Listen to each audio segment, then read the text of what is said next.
Check, check. 1, 2. Got it. 1. Is that loud enough for up here? 1, 2. 1. Okay. 1, 2. Mic check. 1, 2. 1, 1, 1. That should probably come up some. Check, check, check, check, check. 1, 2. 1, 1. 1, 2. No, I'm giving you how these talk. 1, 2. Well, 1, 2, 2. Testing. 1, 2. Testing. 1, 1, 1, 2. Testing. 1, 2. All right, right there's good. Mic 2. Check. 1, 1. Same thing. 1, 1, 2. Testing. 1, 2. Testing. 1, 2. 1, 2. 1, 2. 2. 1, 2.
Tonight, we are hosting a candidates forum.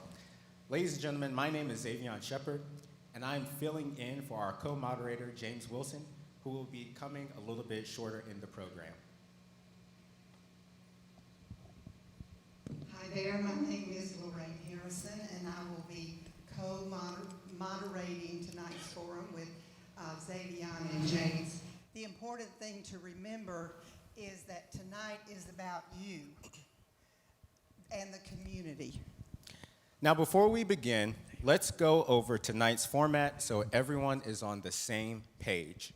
Tonight's forum features 3 segments. First, we will hear from candidates for county commissioner in both Newton and Rockdale counties. Then, we will hear from candidates for Georgia State House of Representatives. Lastly, we will hear from candidates for Georgia State Senate. Now, each candidate will have 2 minutes to introduce themselves, followed by a series of timed questions. There will be timekeepers monitoring the time throughout all the segments, and each candidate will be aware of how much time they have via a time card. Once the question is presented by the moderator to each candidate, the candidate will be signaled to begin his or her response. The time clock will begin. At 45-second mark, the candidate will see a yellow card indicating that he or she has 45 seconds remaining. When the clock reaches 90 seconds, the timekeeper will announce via microphone time.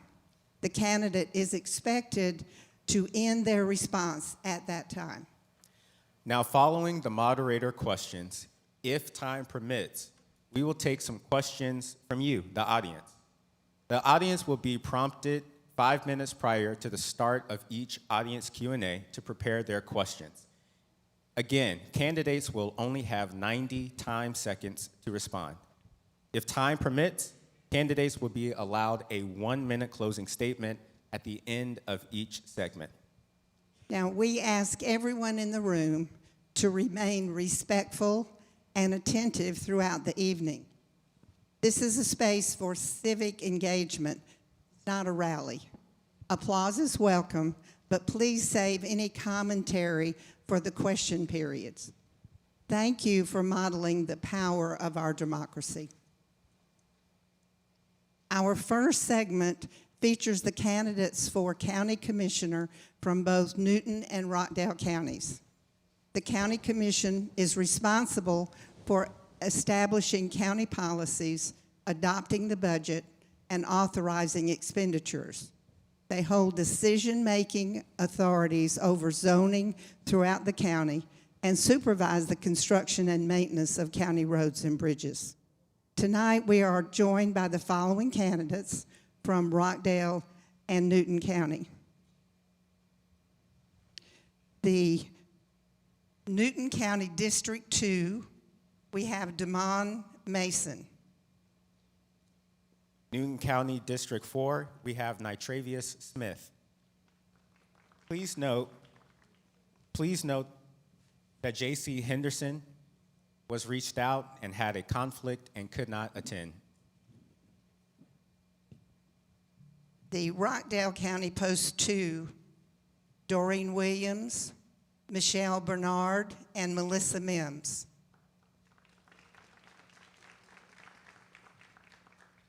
Now, we will first begin with the 2-minute opening statements from each candidate in the order that they are seated. Timekeepers, please begin when I call each candidate's name. Commissioner Mason. Good evening, everyone. Thank you, Springfield, for allowing us this opportunity to come and have this discussion and to speak to each and every one of you. I am Damon Mason, currently serving as the Newton County District 2 Commissioner. I have served in that role for the past 7 years, going on 8 years this year. We've done some amazing, amazing work in Newton County District 2, and so we are just looking forward to continuing that particular work when it comes to parks and recreation, when it comes to economic development, when it comes to mental health, when it comes to addressing our unsheltered issues, when it comes to infrastructure, even when it comes to budget and the budget that we actually set up and established. Those are some of the amazing things that we have done, and we're just looking forward to continuing to do that work for an additional 4 years. Thank you. Thank you, Mr. Mason. Nitravius? I want to thank Springfield for inviting me. I also want to thank the constituents who came. My name is Nitravius Nitro Smith. I'm running for District 4 Commissioner. And once again, I want to say thank you. My name is Michelle Bernard. I'm running for Rockdale County Board of Commissioner Post 2 because I love my community. I have lived in Rockdale County for 20 years. I'm a proud business owner of 22 years, and this is where I started my career. Right now, Rockdale County is not the same as it was when I moved here in 2000. The quality of life and the amount of trust that we have for our county government has diminished tremendously. After listening to my neighbors and other residents, I decided to run because it is time for accountability and transparency within our county government. Rockdale needs someone who will improve its aging infrastructure, traffic congestion, and someone who will lower property taxes and provide our seniors with tax relief, and I am that choice. One of my top priorities, if elected, is to hold HOAs accountable, and this is deeply personal to me. The incumbent has voted to bring data centers to Rockdale and was part of the previous administration overseeing of the economic decline. My other opponent, who is also my neighbor, who sits on my community HOA board and was also part of the previous administration in an appointed position in which she was earning more than the elected chair at that time. Rockdale is ready for change and is ready to move forward into the future and not move back into the past, and we will make that happen. Right now is your chance to make the right vote. Vote Michelle Bernard, Rockdale County Board of Commissioner, Post 2. Thank you. Good evening. Thank you, Springfield, for hosting this forum today, and thank you all for being here as informed citizens. My name is Melissa Mims, and I am running to be your next Rockdale County Commissioner because Rockdale County deserves a voice at the table of a commissioner that's going to listen. Rockdale County deserves new and innovative leadership. For 12 years, my incumbent has been in the office. For 12 years, she's had an opportunity to get it right. I don't think that that's going to change within the next term. We have rising taxes. Our citizens feel like they're not being heard. I am here so that I can be a voice for the people. It is time for fresh, innovative leadership. I'm asking you to support Melissa Mims for Rockdale. Thank you.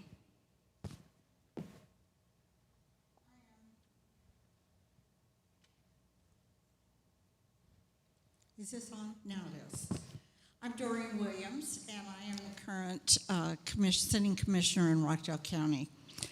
As a retired teacher, a mental health advocate, a lifelong learner, I look forward to continuing to implement innovative, creative ideas that can produce cost savings for homeowners and an enhanced quality of life. My unique experience and established relationships with other cities and counties will allow me to augment and expand the work I have done through 3 specific initiatives. Number 1, be an advocate and an ally to our most vulnerable citizens. This is probably one of the most important stewardships. Our seniors, our citizens dealing with behavioral health issues, our citizens involved in the criminal justice system, and our children. Secondly, economic development. Attracting larger businesses lowers property taxes, which puts money into the hands of homeowners, renters, and small business owners, and attracts more upscale retailers and restaurants in the, as a result of that. Housing is my 3rd initiative.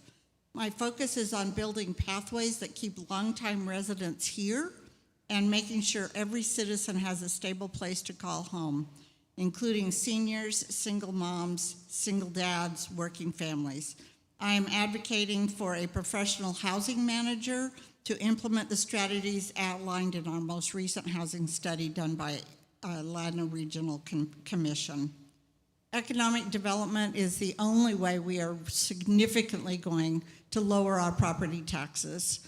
And so that, again, is a very important focus. Thank you to our candidates. We will now move into our question and answer portion. And the questions have been prepared by the monitors and reflect the priorities of our communities across Georgia. We have had these under lock and key, so no one has had the questions beforehand. The first question I have for the Rockdale Commission candidates, and there has been a lot of conversation about expanding the number of seats on the Rockdale Board of Commission. Can you tell the voters where you stand on this question?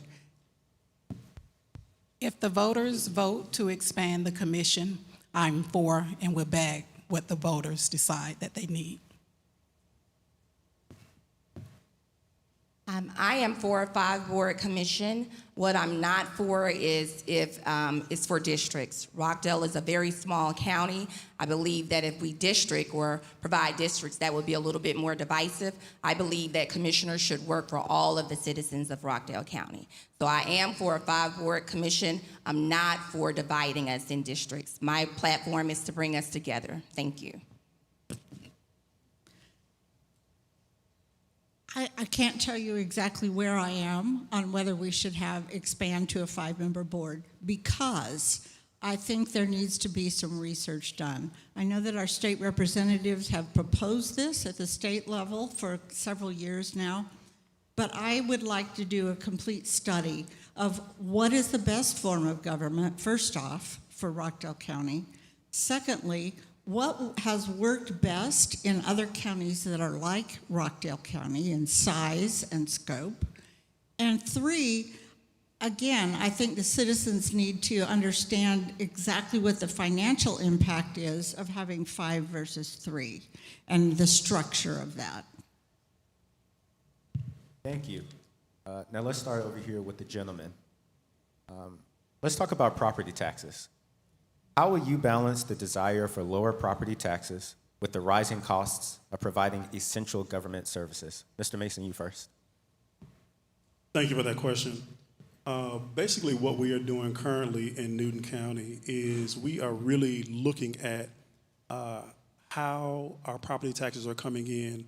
And so what we are basically doing at this particular point, we are doing a lot of research from our staff perspective to say, hey, what's going to be the best for our residents? And so we are currently looking at possibly taking additional monies from our budget, investing back into our homestead exemptions to increase that to possibly be able to provide additional relief to our residents. So that's something that's major, that's going on right now within our board that we're truly looking at.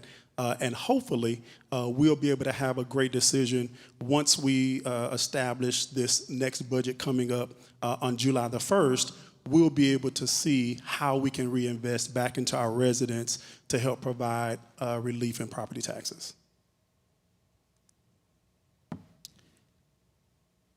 There's a multitude of ways to lower property taxes. I think for a long time we've talked about millage rates and tax digest, but we forgot about a very important aspect of property taxes, and that's that it starts with the budget. People haven't been held accountable. Audits have been clean, but there's things that fall between the cracks in audits. When you talk about expenditures or overspending in certain departments, those things go back on the taxpayers. There's a budget for a reason. That money is budgeted because that's what the county makes. If you go over that number, the money's not there, and that burden falls on the taxpayers. So my main priority is to hold people accountable.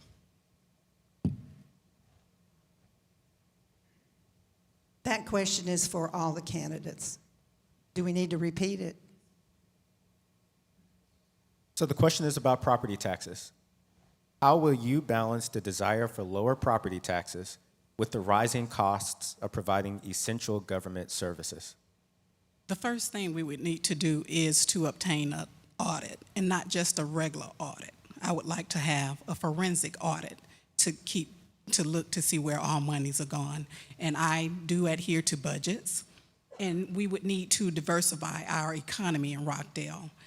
expand its commercial tax base and attract quality jobs while supporting business and entrepreneurs. We have to have more income coming in from businesses to really help with lowering the property taxes for our county. One of the ways that I would influence property taxes is to make sure that Rockdale County is more marketable. We know that we need a good business mix in our county to ensure that we can lower the tax base for citizens. Another way of influencing taxes is being a good steward of the finances that we already have. The current Commissioner Williams just stated that financial impact should be considered with the 5-commission board. That same impact should be considered when we're reviewing contracts, maybe an overlap of contracts, yet she continuously vote for contracts that duplicate services that we don't need, like the $110,000 contract for the Georgia Strategy Group. If you find an extra $10 in your budget, that will buy some eggs, right, or some gas. So the things that we need to do is to be a good steward of the finances that we already have, make Rockdale more marketable so that we can attract more businesses. I will also work with the Economic Development Council to ensure that we're doing the things necessary to attract businesses that matter. Economic development is the key to lower our property taxes.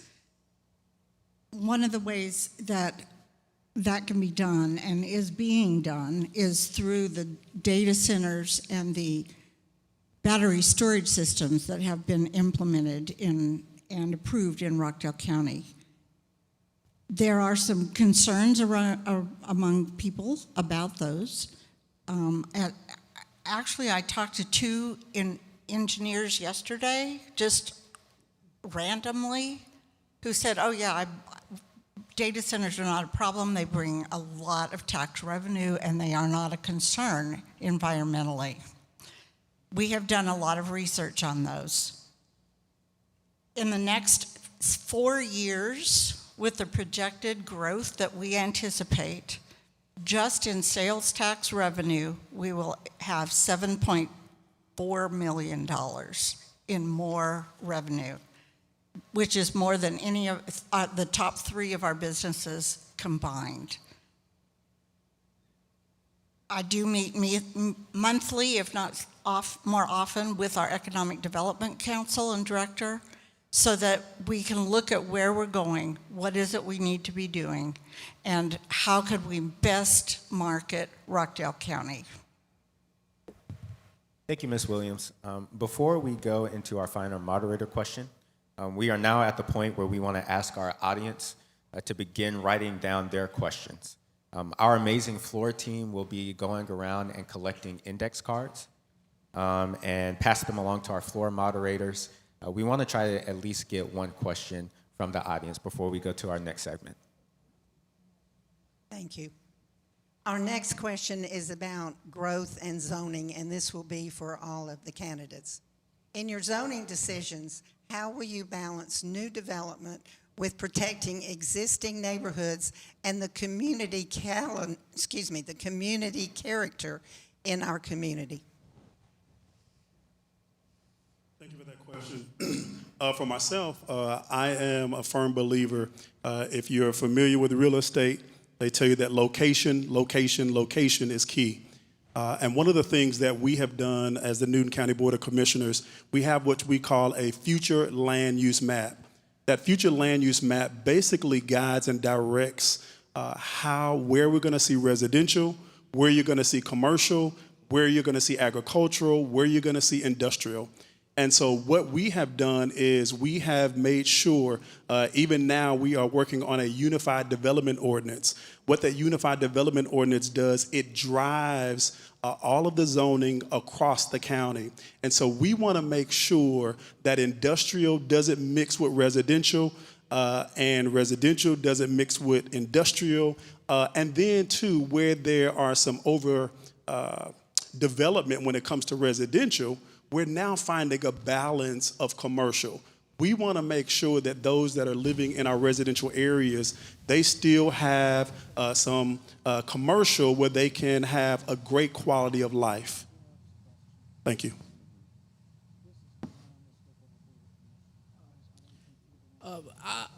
I want to approach this a little bit different. I want to say, firstly, that something that we don't take advantage of is the power of being an advocate.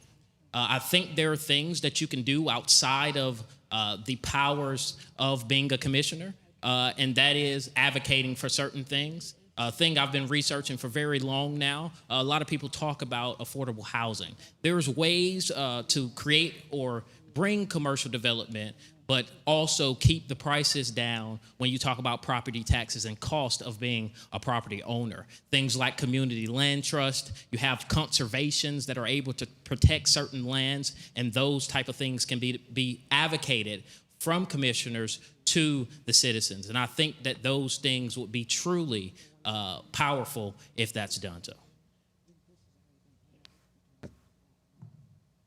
I would follow responsible growth that preserves what matters. Right now, our challenge here in Rockdale is rapid development is threatening the water quality, the green spaces, and the long-term environmental health.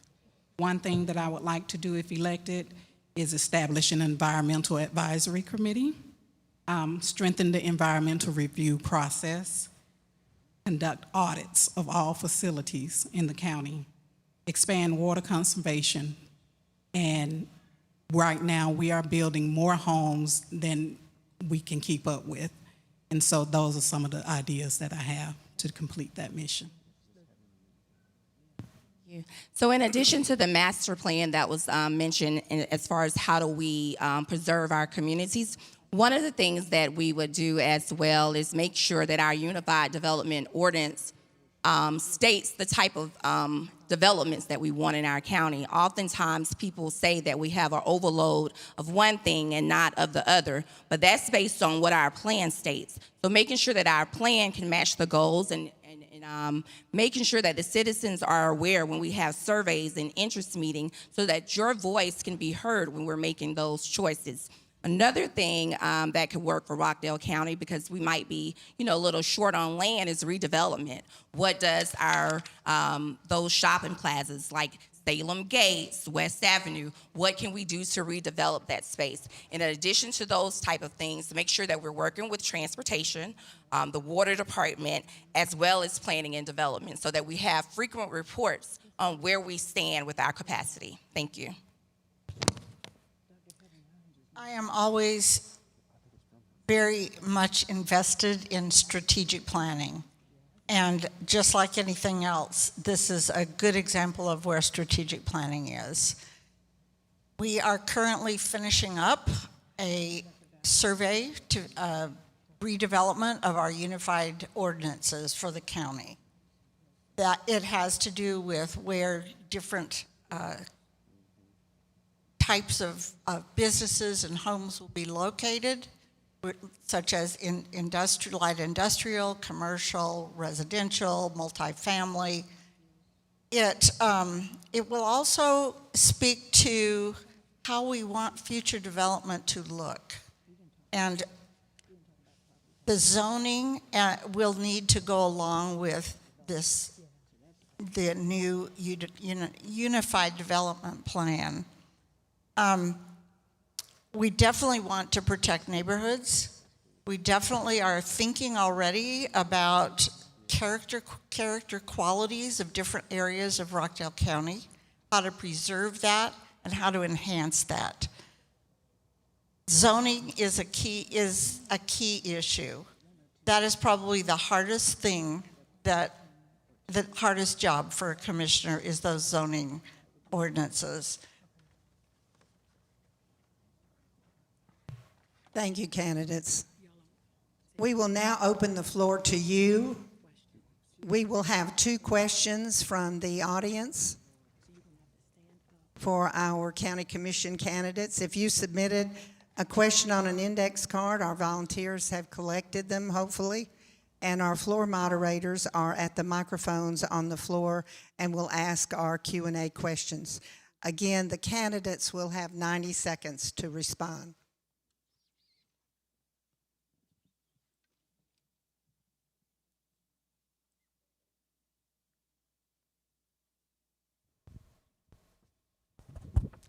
Good evening. This question is for the county commissioner candidates. How do you plan to help make housing more affordable for families while still encouraging responsible development and growth? You want to repeat that? Yes, ma'am. How do you plan to help make housing more affordable for families while still encouraging responsible development and growth? Let's start with Ms. Doreen Williams. So that's a really good question because Rockdale County just finished a housing assessment done by the Atlanta Regional Commission. And they have specific ideas and plans of how to do just that, how to make housing more affordable, where to place those houses, and how to design everything. I am advocating for a professional housing manager to implement the strategies outlined in this most recent housing study. Without a full-time person to respond and reach out, look for grants of ways to make housing more affordable, we are stretched and won't be able to accomplish what we want. So my strategic plan includes having a dedicated professional to work specifically on affordable housing and a wide variety of housing issues. The way that I will work to make housing more affordable is to work with our lawmakers. They can pass laws to ensure that businesses are not buying up the homes and then renting them at an astronomical price or selling them at an astronomical price. So that's one of the ways that we can ensure that housing is more affordable, but also making sure that when we're permitting the builders, just asking them what are their plans, and maybe possibly there are some types of programs that if you are a first responder or a teacher, maybe we can work on those type of initiatives to incorporate that you have a lower pay or a lower pay mortgage or rent if they have someone on the property. So I would do everything I can to ensure that I'm looking out for the citizens of Rockdale County. Thank you. Rockdale deserves safe, affordable, and diverse housing options. The challenge right now in Rockdale is with rising costs, limited housing options, aging neighborhoods, and declining homeownership rates, which require proactive solutions. My immediate actions would be to conduct a comprehensive housing needs assessment, incentivize rehabilitation of aging neighborhoods, fast-track workforce housing developments, and I would also like to track housing affordability metrics. Thank you. As your next District 4 Commissioner, I will focus on bringing inclusive rezoning. Inclusive rezoning just means that you're zoning a place or zoning a piece of property with the thought in mind that you're zoning it and it impacts other people. Secondly, I want to also say, when you talk about affordable housing, you never want to build so much affordable housing that it exceeds the capacity of your community. Because the last thing that you want to do is leave the people out who've needed affordable housing for quite some time now in your community. And the last thing I'll say is we have to diversify our economic development. There has to be better jobs where people are able to afford more homes. And thank you. One of the ways that I have been researching here lately is sitting down having a conversation with our housing authority. We currently have a housing authority in our community, and I think it would be great if we can work with the Department of Community Affairs, find dollars where we can empower our current housing authority, because they are basically already building workforce housing. I like to call it, instead of affordable housing, it's workforce housing. So those that are firefighters, those that are police officers, those that are educators, at the pay rate that they have, we can now build housing through our housing authority, where they are able, as the workforce, the main workforce, able to afford the workforce housing. So really be able to empower our housing authority, make sure that we're finding dollars to invest in them, to make sure that we work with them to actually continue to develop workforce housing throughout our community. Thank you. Thank y'all. We'll now hear our second question from the audience. you, moderators. And there were a lot of questions from the audience, so thank you for those. My name's Trey Bailey from Newton County. And this question came up in several different iterations, but there are plenty of states who have done away with property taxes altogether. But on the county level, what is your position for adjusting or eliminating property taxes for senior citizens or veterans or disabled veterans or any other group? You want to start? Well, I can say one of the ways that I think that we can find ways to, eliminate or deal with the property tax issue. There's a lot that comes into place. There's a lot of research that needs to be done to decide how to eliminate property taxes. What we found out, if you paid attention to this last legislative session, and that was on the floor to potentially eliminate property taxes, well, what that would do is that would increase sales taxes. Well, if that happens, sometimes the sales taxes will be higher than even the property tax would have been. And so there has to be a balance where you're not making the rich richer and the poor poorer by eliminating property tax. You want to make sure that when you do that, that you're finding that balance where people are still able to afford their homes, they're still able to buy groceries, they're still able to do those things. So I believe that at this particular point, a lot of research needs to go into play. We can definitely look at, we are actually doing some research in Newton County right now, how we can take dollars and reinvest into all of our seniors, starting at age 65 and above, to basically be able to work towards eliminating as much of those senior taxes as possible. And so I think it just takes a collective effort, research, and really working together to find out what's going to be the best strategy, the best method to ensure that we are still generating enough revenue to provide services, but we're also providing relief to those who deserve it as taxpayers. Thank you. I think that property tax is a very complex topic.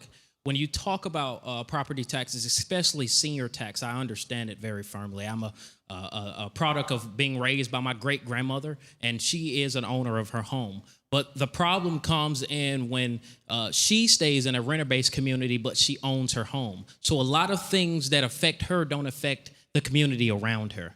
I think when we talk about property taxes, we have to find a balance that helps people, but also is fair to the entire community. The other thing I'll talk about is our tax digest. Our tax digest directly goes or can directly affect our homestead exemption, and eliminating some of the stress and burdens of that homestead exemption can bring those property taxes down. Where I say it's complex is, and I've heard from many school board officials, is that property taxes is one of the only ways or one of the only revenues that they get. So eliminating that would hurt them. And as commissioners, we advocate for people in our community, like the school board, to have other sources of income or revenue that way that we can offset cost talking about property taxes. I am in favor of moving towards eliminating senior property taxes. Rising property taxes are burdensome, that I feel that hardship should not be placed on the shoulders of our senior resident population. I'll use myself for example. My parents' property taxes jumped from $1,000 to last year I paid $4,000, and that is very burdensome on our senior community. So I would like to research more to figure out ways that we can accomplish that. Thank you. It's important that we understand the base of our community. So in Rockdale County, more than half of our populations are seniors. And then the other half are youth, and somewhere in between, are those in the middle. So if we take away half of the taxes, how are we going to make up the rest of that pie? So if there's 100% of the pie, and it's not that it can't be done, it's just that we need to work with our state legislators to see the best way that we do it. Because it's just like medicine, how sometimes you might help your blood pressure, but it causes something else.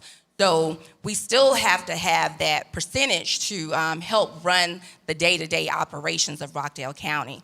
When you're talking about the tax digest or that 100%, Rockdale County probably gets about, and these are just figures, maybe about 82%. The school system gets so much percent. The city gets so much percent. So are we going to create another tax on what we're spending to make up the difference? So we have to be very strategic in how we apply those exemptions. Another thing that we can do is make sure that all of our senior citizens are aware of the exemptions that are currently out there, like the homestead exemption. There was a law just passed, I think maybe like a month or two ago, to provide relief. So making sure that people are aware of the exemptions that currently are there, working with our state legislators, because that's where that relief has to come from, and also making sure that our citizens understand the resources. So I have always said, if you take away revenue from one place, you have to find it someplace else. Now, obviously, there are things you can cut, and we did come in $4.3 million under budget last year in 2025. So that we have taken a very careful look at the anything that seemed duplicate or extra or not necessary. But you can only do that so far. Almost half of the budget for the county goes to law enforcement and public safety. So I don't think anybody wants to reduce our public safety budget. Then you come down to the other items that are covered in the budget.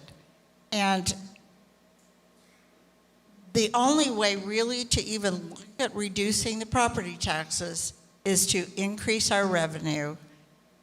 I'm advocating that we should have a strategic plan for how we're going to use that increased revenue to benefit our citizens. It will take some research, it will take some time, but I think that's the place to start with reducing property taxes for senior citizens. Thank you so much to all of our county commission candidates. Will you all join us in saying and giving our appreciation to them for being with us here today? We will take a brief 5-minute break before our next segment. Thank you.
Moderating tonight's forum. We want to turn our attention now to our State House of Representative races. And as you can see, we've got a lot of candidates. I'm surprised we had enough seats. We've got candidates from districts 92, 113, 114, and 118. The Georgia House of Representatives consists of 180 members serving 2-year terms. It's the largest chamber in the state's General Assembly, and its primary role is drafting and passing legislation, setting the state's annual operating budget, and addressing state priorities ranging from education to tax policy. Tonight we are joined, we have a lot of candidates from all of these races, and I'm going to call their names, and if you would sort of, I think we have you in order, but we may not. So if you'd raise your hand. For House District 91, we have Angela Moore and Stacy Gurrell. Then from House District 92, we've got Rhonda Taylor, Sean Brown, and Des Moines Kinney. Perfect. All right, and House District 113, we have Carla Daniels Hooper and Don Scarborough. And Alana Sanders had a scheduling conflict, so is unable to attend tonight. And then House District 114, we've got Michael Caw and Brett Malden. And then in House District 18, we have Jody Lewis and Clint Crow. All right. Perfect. Well, we'll now begin with 2-minute opening statements from each of the candidates in the order that we previously called you. So I'll call you, and then you'll have 2 minutes, of course, and the timekeeper, he's a strict one, so he's going to keep us on time. So timekeepers, please begin when I call each candidate's name. We'll begin with House District 91, incumbent Democrat Angela Moore. Well, good evening, everyone. I'm Georgia State Representative Angela Moore, and I represent the 91st District of Georgia, which incorporates South DeKalb and South Rockdale counties now. I serve on the state of Georgia, and as well as my constituents, on several different standing committees. They are the higher education, energy, utilities and communication, creative arts and entertainment. I have been in office since 2021, and I want to continue to be your representative, to continue doing the good works that I've been doing since I've been elected. I've worked very hard for you. I have worked hard for Rockdale, hard for DeKalb, and I hope that you all will consider me as your representative again. Thank you. Excellent. And up next, we'll have Democratic challenger Stacey Garrell. Hi, good evening, everyone. My name is Stacey Gorell, and I'm running for State Representative for House District 91. It is a pleasure to be here today, and it's an honor to be in front of you all to present my platform and why I'm running for District 91.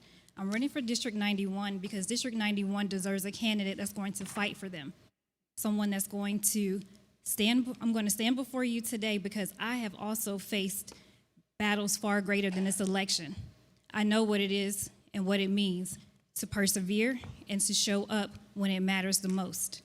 You deserve someone who will be a voice for the community, someone who will not only lead, but who will lead with integrity. I am here to show you, I'm not here to show up when it's convenient, I'm here to show up when it's necessary, and it's necessary every day. And every day.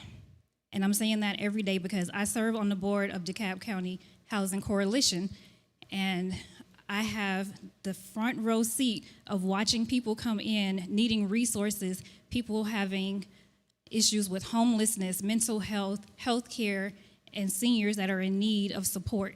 And that's the reason why I'm sitting before you today as your candidate for State Representative for House District 91, because bringing a positive change, fresh leadership, and a new beginning is what our district deserves. And hopefully I can get your vote. Thank you again. Thank you. From House District 92, we've got incumbent Democrat Rhonda Taylor. Good afternoon, and thank you all for having us here today, and thank you all to the constituents who thought it not robbery to come out and hear from those who wish to represent you. I am State Representative Rhonda Taylor, and I represent the amazing District 92, which is all in Rockdale. And I have served for 6 years and have been diligently serving for 6 years. I serve on the juvenile judiciary committees, the Agriculture and Consumer Affairs Committee. I serve on motor vehicles, and I serve on special rules. And those are committees that are very, very powerful and can bring a lot of resources here to Rockdale County. So it's important that you know that you don't go in as a freshman being assigned to these particular committees. You may know me for holding monthly breakfast meetings at the library. I call it Constituent Speak Series. There, I am bringing in different speakers to discuss topics of interest in our community, as well as we are having just question and answer session. I see my time is almost up. I'm also the co-sponsor of the legislation that did give the seniors a $50,000 exemption from their school portion of their property taxes. And I have sponsored several other pieces of legislation that hopefully I'll get to tell you about. My time is up. Thank you. Thank you. Also from House District 92, we've got Sean Brown, Democrat.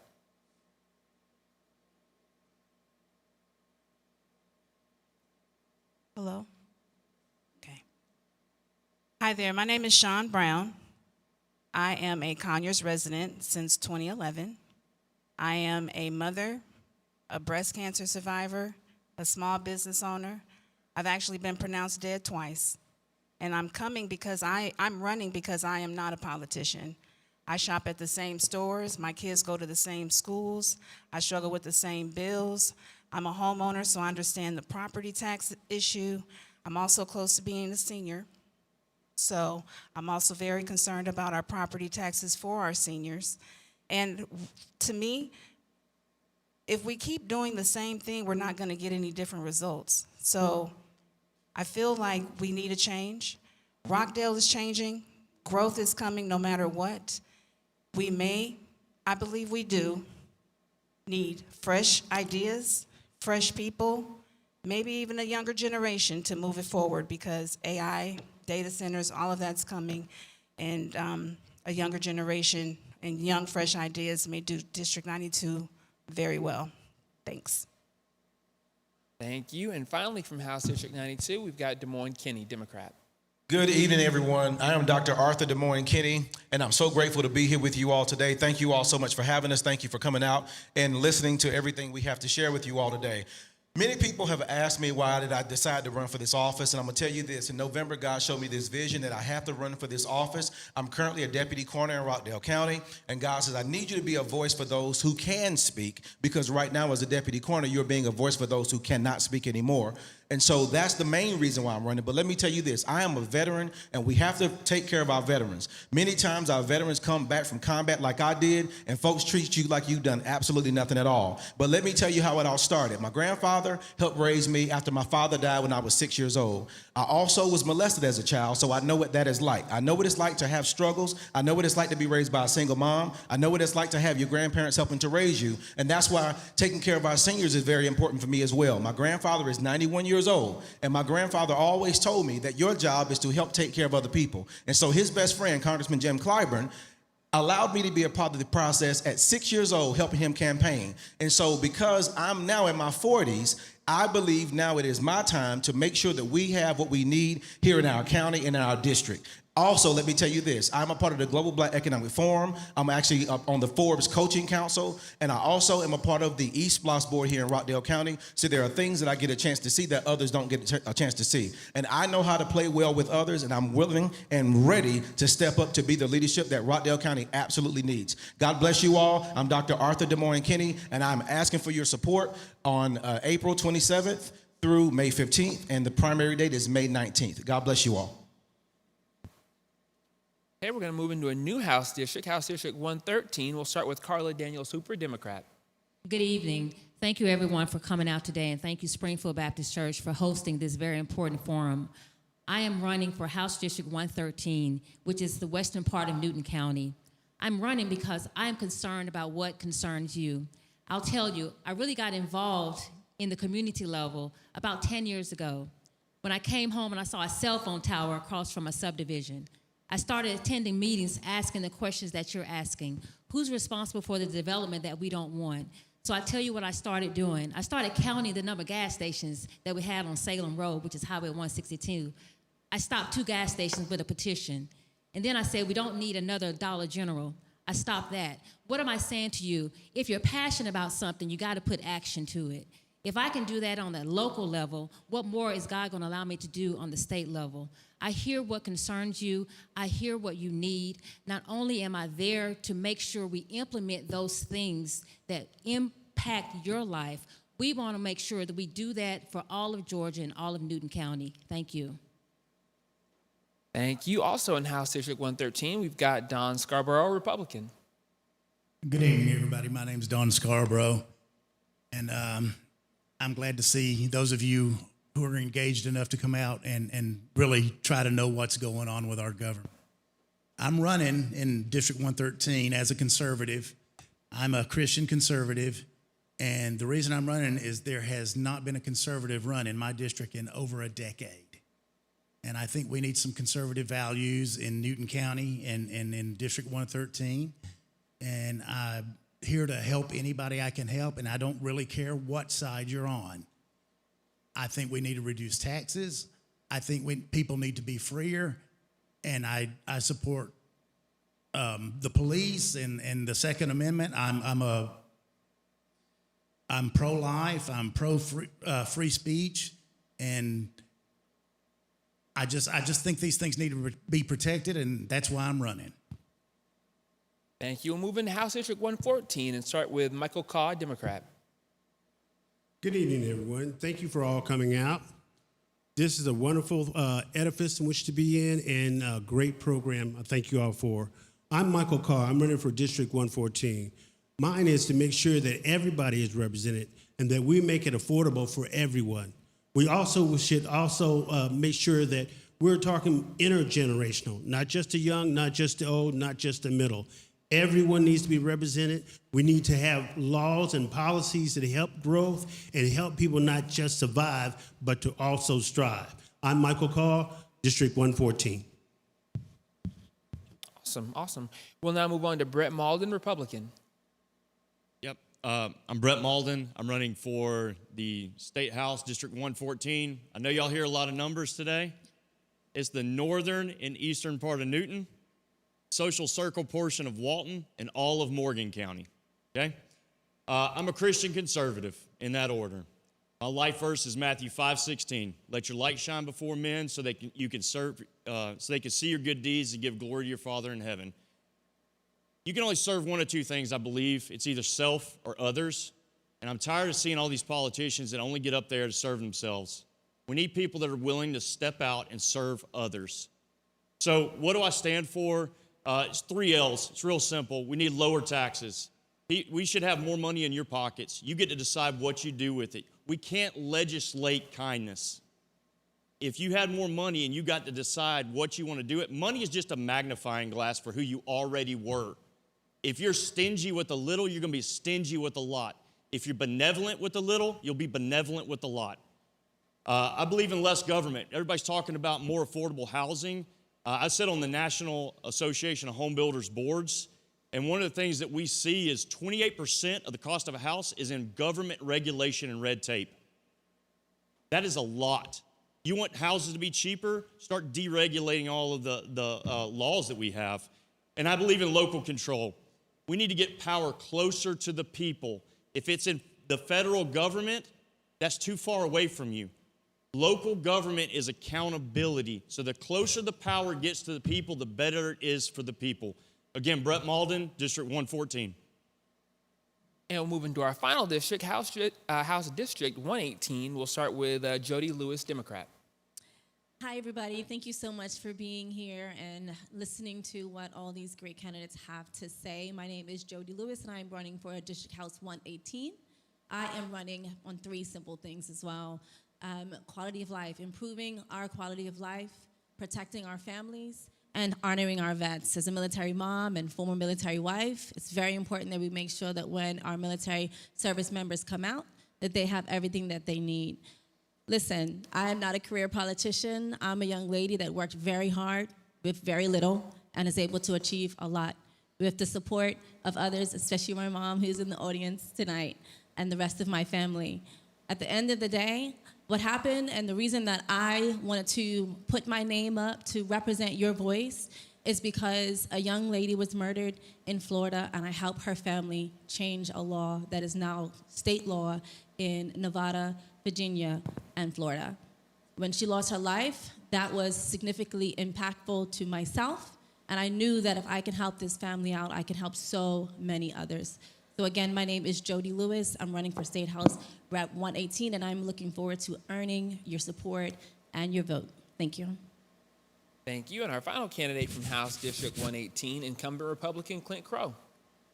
Thank you very much. Good evening, everyone. I am honored to be here. Thank you all for coming out. I really appreciate folks who want to get involved in the process and come out and listen to what we have to say. I have been representing the 118th House District. This is my 3rd term. I currently serve on 6 committees.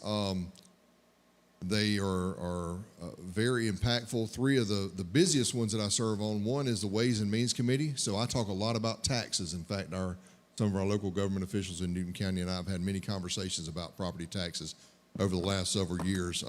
We deal with all laws related to property taxes and income taxes in the state. I also serve on the Judiciary Non-Civil Committee, which handles all laws related to the Criminal and Motor Vehicle Code. And then the 3rd one that really takes up the bulk of my time is the Public Safety and Homeland Security Committee. And I'm honored to be able to chair that committee in the House. I come from a public safety background. I was a police officer in a former life before I got into the family real estate business. I spent about 20 years full and part-time policing. Most of my time was with the Henry County Police Department. But I come from a public safety family. My sister was a firefighter paramedic. My wife was a firefighter at EMT. I got 2 nephews in law enforcement, one with the sheriff's office, one with the GBI. And our daughter-in-law is the deputy director of the 911 center in Butts County. So we are a public safety family, and public safety is very important to me. So honored to be able to be there to serve you in the House and to really focus on the things that matter. Lowering costs for people, keeping the taxes down so you keep more of your own money, and making sure that our communities are safe. The first duty of government in the Georgia State Constitution is the protection of people and property, and that's a thing that I think we need to focus on, and I really appreciate being able to do that, chairing the committee that I chair. Thank you. Thank you, candidates. We are now going to move into the question and answer portion for this, and we will These questions were prepared by the moderators and again have been closely guarded. So we will start with the first question, and let's start at the other end this time. And this is a state income tax question. How would you provide state income tax relief while still fully funding essential services like education and infrastructure? Well, fortunately, that's something that we have been working on over the last several years. So several years ago, there was a process implemented to reduce the state income tax to a flat income tax and go from 5.99% to 4.99% over a 10-year period. We actually were able to accelerate that because of our conservative budgeting over the last several years, and we hit that 4.99% mark this year within 6 years instead of 10 like was planned. We also passed a bill this session that would now implement a new plan to go from 4.99% down to 3.99%, dropping it another full point. And what that does is that lets people keep more of their money. I am fully convinced that people know far better what to do with their money than we do in government. And the reason we've been able to do that is because we have had growth. We are an attractive state. People have wanted to come here. We've had jobs come locate here. So we've been able to increase and broaden the base of our economy, and that allows us to reduce the rate that everybody pays individually. And so we have surpluses, and instead of encumbering those surpluses with ongoing costs, we give that money back to the people and use that to lower the amount we take in the beginning. So in order to do that, I believe in economic development, and I believe that in order to reduce something, you have to make sure you increase something somewhere else. And Georgia is a very attractive state, so I think we need to spend more time with developing and giving incentives to bring more tourism to the state, encourage more corporations to come into the state, so we can ultimately reduce taxes across the board for everybody else. This is not a easy math number game. This is something that we need to work together. I've consistently heard everyone talk about the importance of reducing property taxes and the like. I think this is where we're at a point where I think we've conducted enough research. I think we need to get it done, work together to get it done. So I do believe that we need to increase so we can eventually decrease. So my business, we currently do work in 10 different states. We travel all over the Southeast doing work. And two of the states we do work in are Tennessee and Florida. I mean, they don't have a state income tax. It's been very lucrative to their development. Where Tennessee has done it one way where they've increased the sales tax. It's worked out well for them. For Florida, they utilize what they already have geographically, and they charge more for when you're traveling down there and your hotel stays and whatnot. We have to figure out what we are best at. Now, somebody in our company, we import from all over the world. The biggest port on the eastern seaboard is in Savannah. Now, somebody that does import from all over the world, if you were to tack on $200 to every container, that's not going to be a blip on the radar for us. But it's a way that you can generate tens of millions of dollars. Now, to Representative Crow's point, you know, there is a surplus at the state. The way I look at it is whenever you're running a surplus, you're charging the constituents too much taxes. So we have to find a way to be better stewards. People are tired of their money being felt like it's being wasted, point blank. We have to find a better way of being better stewards of resources.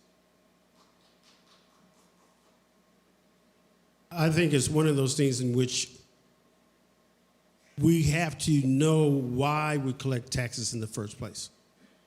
It's for the common good of everyone. Those taxes are to go for the services that only the entities that collect them are to supply. We have to understand how we collect taxes, what is the methodology in collecting the taxes before we try to go at a way in which we end up shooting ourselves in the foot. I think that we should have taxes that help people to enjoy the life in which they would like to lead. Also, to have all the different services in which should be provided by the state, and the state should help the counties and the other municipalities in their taxes.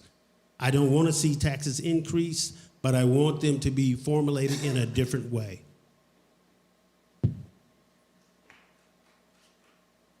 So, taxes and our tax code is a mystery. Why in the world do we have to have lawyers and just tax people just to even figure it out for us? It's crazy. I don't think income tax should exist. I think it should go away. And to fund the other things that need to be funded, let's reduce spending. Let's spend efficiently. Let's quit wasting. Let's root out, the corruption and the fraud. I think we need a Doge-like entity for every level of government to track our money. And once we have that, maybe we can get things in place and get the things we need, and people can live their lives with their own money that the government's taken from them now. I'm going to answer that question a little differently.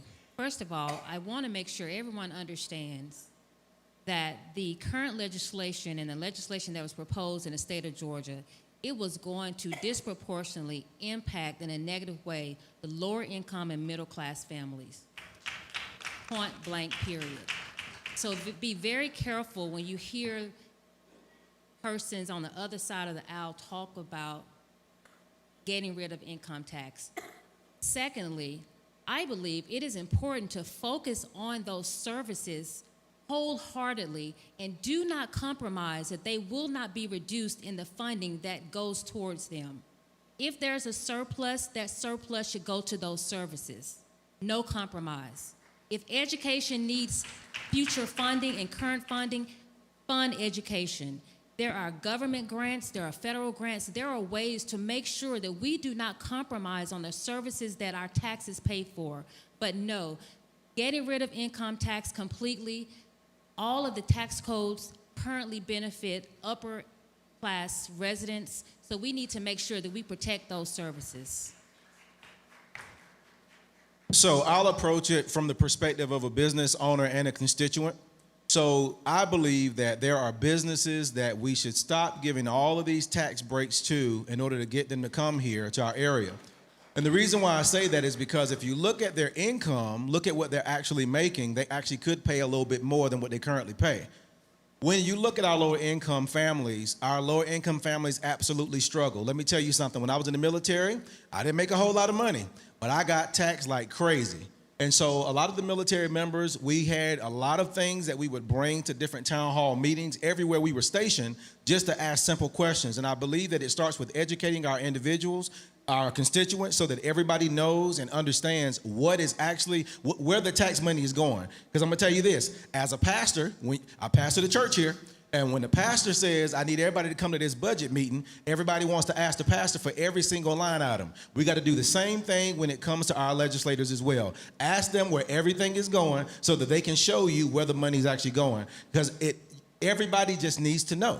And listen, you have the power to get that information. So I'm going to tell y'all right now, if I'm in the office, which I will be, you'll get it from me. I guarantee it.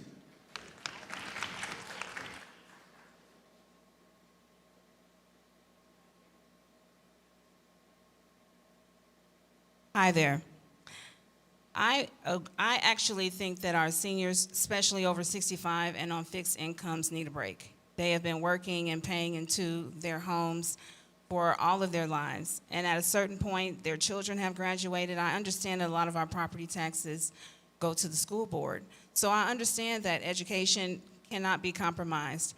But Rockdale is on fire. There are so many big businesses and a lot of things coming, and I feel like where we give our seniors some relief and our homeowners where we can, I actually believe that the big businesses that are coming in, if they're going to make money in Rockdale County, they need to put money back into Rockdale County for us so it can relieve us and then they can come in. Maybe there can be an incentive. They also need to hire people that live in the county. Maybe we can create an incentive for them, because you can't come into Rockdale County and expect to make all this money but not put anything back into the county that you're, have your business in.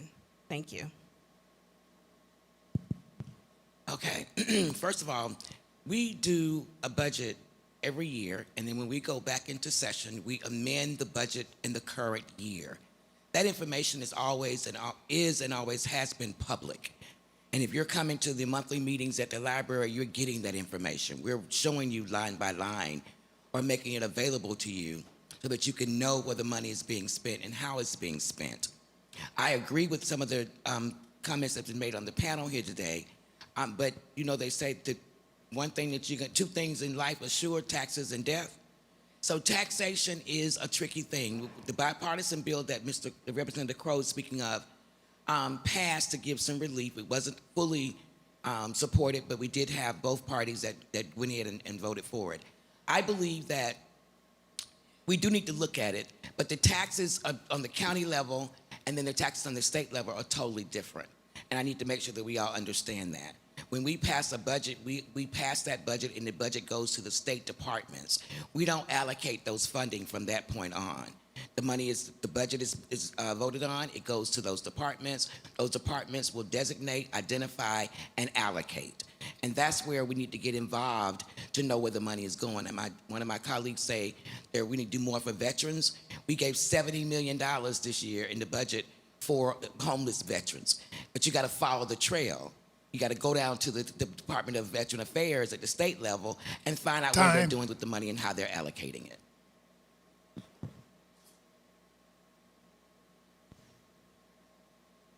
Good evening. When it comes to tax breaks and sales tax, I think it should start with transparency. And when I say transparency, it should start with being able to make sure that each constituent is knowing where the money is being spent, how it's being allocated, and where it's all going. I serve as the president of my HOA, and every month we make sure that our residents have transparency to the budget plan, to where all of the money is being spent, how it's being spent, and what resources that we're using, and where the money is being kept when we have money that's extra. So being able to make sure that our residents and our constituents are aware of how we're allocating that money and where it's going. And when it comes to tax breaks, I do feel like seniors deserve a tax break on that. I myself, as a single person, I get taxed like crazy on my paychecks. And it definitely takes a lot away from that, especially when you're making a certain amount of money and you're trying to afford your mortgage. And again, with property taxes being increased ridiculously, I literally purchased a home 3 years ago, and each year I see my taxes going up. The first year, my home was literally a certain amount, and then the next year it's at $600 more per month. So we need to find some resources and some ways to kind of mediate that for each person that's dealing with paying property taxes, state taxes, and that's my time, but thank you. So our one and only constitutional job is to pass a budget. It is a huge budget. And at the end of the day, we still have a surplus at the state. Right now, I think we were at $16 billion. When we pass a budget, as my colleague, Representative Taylor has said, it is transparent. It's out there for all of you all to see.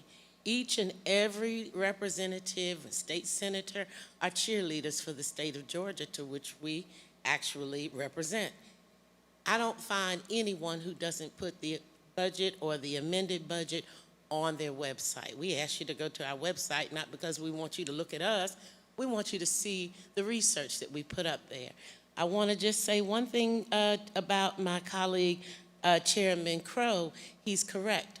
I was very happy when we brought down the tax table to 3.99 this year. We're working together because it is a constitutional amendment. We have to be able to have both parties to pass a budget, and both parties to pass tax laws. So we're working very hard right now trying to bring the taxes down. I do believe that some of that surplus money should be coming back to the citizens, and this year it actually is. So everything we do is transparent. Everything we do, it has a paper trail. Mhm. Okay. Okay, so we're going to move on to our next question. Also, let's do a quick refresher. When you answer this question, if you don't mind restating your name, we would appreciate that. It is a lot of folks up here. So, in terms of education, what specific actions would you take to improve school funding, reduce class sizes, and support local boards of education and teachers in our community? And that's a long one, so I'll say it one more time. What specific actions will you take to improve school funding, reduce class sizes, and support local boards of education and teachers in our community? And Representative, we'll start with you. Well, first of all, I'm a state representative and I don't sit on the Board of Education. The best that I can do as a state representative is to fully fund the budget. But beyond that, what I've been doing is trying to get the QBE formula updated, because it hasn't been updated since 1985. And we are fully funding a budget right now based on a 1985 budget or table. And if we can get that QBE formula updated to 2029, 2030, we would be able to fully fund that budget every year. What does that do? That puts enough money in the budget for every single teacher, educator. I hate when those things go up, it throws me, but we do put money in the budget, and I'd like to make sure that the QBE formula is updated to be able to help our students. Just look over there. Hi, I'm Stacy Gorell, and I'm running for House District 91. When it comes to education, education is near and dear to my heart. I myself am a former teacher. I used to work at the YMCA, and the YMCA is a government-funded program, and being able to see those children be able to have opportunities to come to school and have education, and not only have that, but have programs through the Georgia CAPS program that gives parents that are low income opportunities to provide daycare for their children, and also the DeKalb County Meal Program that provides resources for the kids to eat. And also, when it comes to the overcrowding, that was a part of the question too, I would say we need to make sure that we're actively doing opportunities where we can bring in teachers. We need to have hiring events. We need to have opportunities where we can make sure that we have substitutes available that are able to make sure that when the classrooms are overcrowded, we can bring those people in to help facilitate that. Because I can tell you, I've been in a classroom where I was literally over ratio, and it is sometimes something that happens a lot. And that's my time. Thank you. State Representative Rhonda Taylor, District 92. I'm very proud to have supported our speaker's literacy program, a bill that was passed this year, which is putting literacy coaches in all the schools. So it's bringing up the educational standards and putting them in, not all the schools, I'm sorry, in all of the kindergartens, so that we can stop the not learning, for lack of better words, before it gets any further. But also, the QBE formula needs to be updated. That's absolutely correct. But one of the things that I would work on is to prevent so much of our money from going to these voucher schools. Public schools need to stay with the money. The money to stay with the public schools. That is so pivotal because, as you know, the money follows the student. And we know that if we can get our public schools and our teachers up to par and they're teaching the same thing all over the county, we're going to need to have a division in who goes where, or a parent having to drive an hour to school every morning to take a child to get a specialized education. So that would be my focus, is to help get our teachers in public schools to the point to where they are all teaching the same thing on the same levels no matter where you go. Thank you.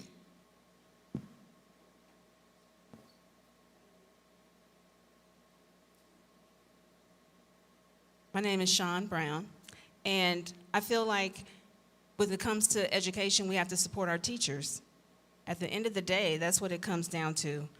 They need to be paid more. We need more incentives, maybe some loan relief programs for our teachers. Our teachers are the heroes in this whole thing. And if we don't put more money into our teachers, then they're actually teaching our children, and they are going to take over. So I support funding for education for retention, because we need to make sure that all the kids are actually staying in school and graduating. But the focus also needs to be with our teachers and making sure that they have all of the necessary tools that they need. Thanks. So it's a great question for me because I have 6 children and 4 of them are all grown and out of the house now. I still have 2 who attend Rockdale County Public Schools. One's at Rockdale High, one's at Memorial. And I can tell you this, I believe that we need to fully fund education. I believe that our children are important, they are the future, and so we have to invest in them. But in order for us to do that, we have to also meet with our school board and find out what their needs are. And so that's where it always starts, making sure that you understand what the actual need is so that when it comes time for the funding, we know exactly what we're funding. And so even the formula, yes, the formula absolutely needs to be updated. Why are we still using something from the year that I was born? That's absolutely ridiculous. It's 2026. And so we got to make sure that we do everything that we can to get things updated. We use the most modern tools to make sure that when it comes time to fund our schools, we're absolutely funding what is absolutely necessary. Now, I also believe in allowing the school board to do their job. I'm not their boss as a state representative. It is their job to come and let me know what their needs are, and my job is to go to the state capitol and make sure they have exactly what they need. So I believe it also starts there, letting them do their job, but let them tell you what their needs are, and you help to get them what they absolutely need, because that's what a representative is, right? Absolutely. And so anyway, when it comes to the overcrowding of classrooms, we have to definitely support our teachers, because I know my wife and I, we talk to a lot of the teachers now, and they say a lot of our needs are not being heard. And so we got to make sure that our teachers are supported, and we got to make sure that they get the pay raises that they are so deserving of, because look at online. Look at how wild these classes are. All right? God bless you. Thank you. My name is Carla Daniels Hooper. I'm running for State Representative District 113, western part of Newton County. First, I want to make sure we're all on the same page. We've all mentioned the QBE. That's called Quality Basic Education. That is an act that was passed in 1985, implemented in 1986. What that means is that the state gives a portion of the budget towards education. About 40% of funding for education comes from that act. So that means about another 60% comes from your property taxes and other sources of revenue. All right. Quality basic education. First problem I have, why do we have an act that is called Quality Basic Education? Nothing should be basic about education. If you are in my household, my daughters know we're all about excellence. So we want to make sure that we're all on the same page with our teachers, with our students, with our parents, with our community, that we deserve excellence in the state of Georgia. Some great things were passed in this legislation. They passed literacy coaches, math coaches, student teachers got some stipends. I was a student teacher so many years ago. I would have loved that stipend. We've got to bring that community together, family together, so that we know that nothing is basic about education in Georgia, and that we all are supporting our community, our students, and our families.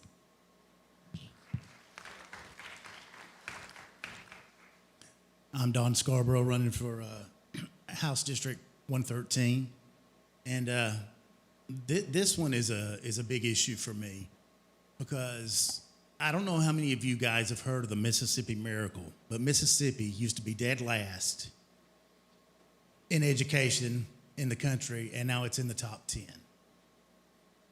They don't spend nearly as much money as we do. We spend 52% of Georgia's budget every year for education, and we're 38th in the nation. We have to figure out where that money's going. The money's there.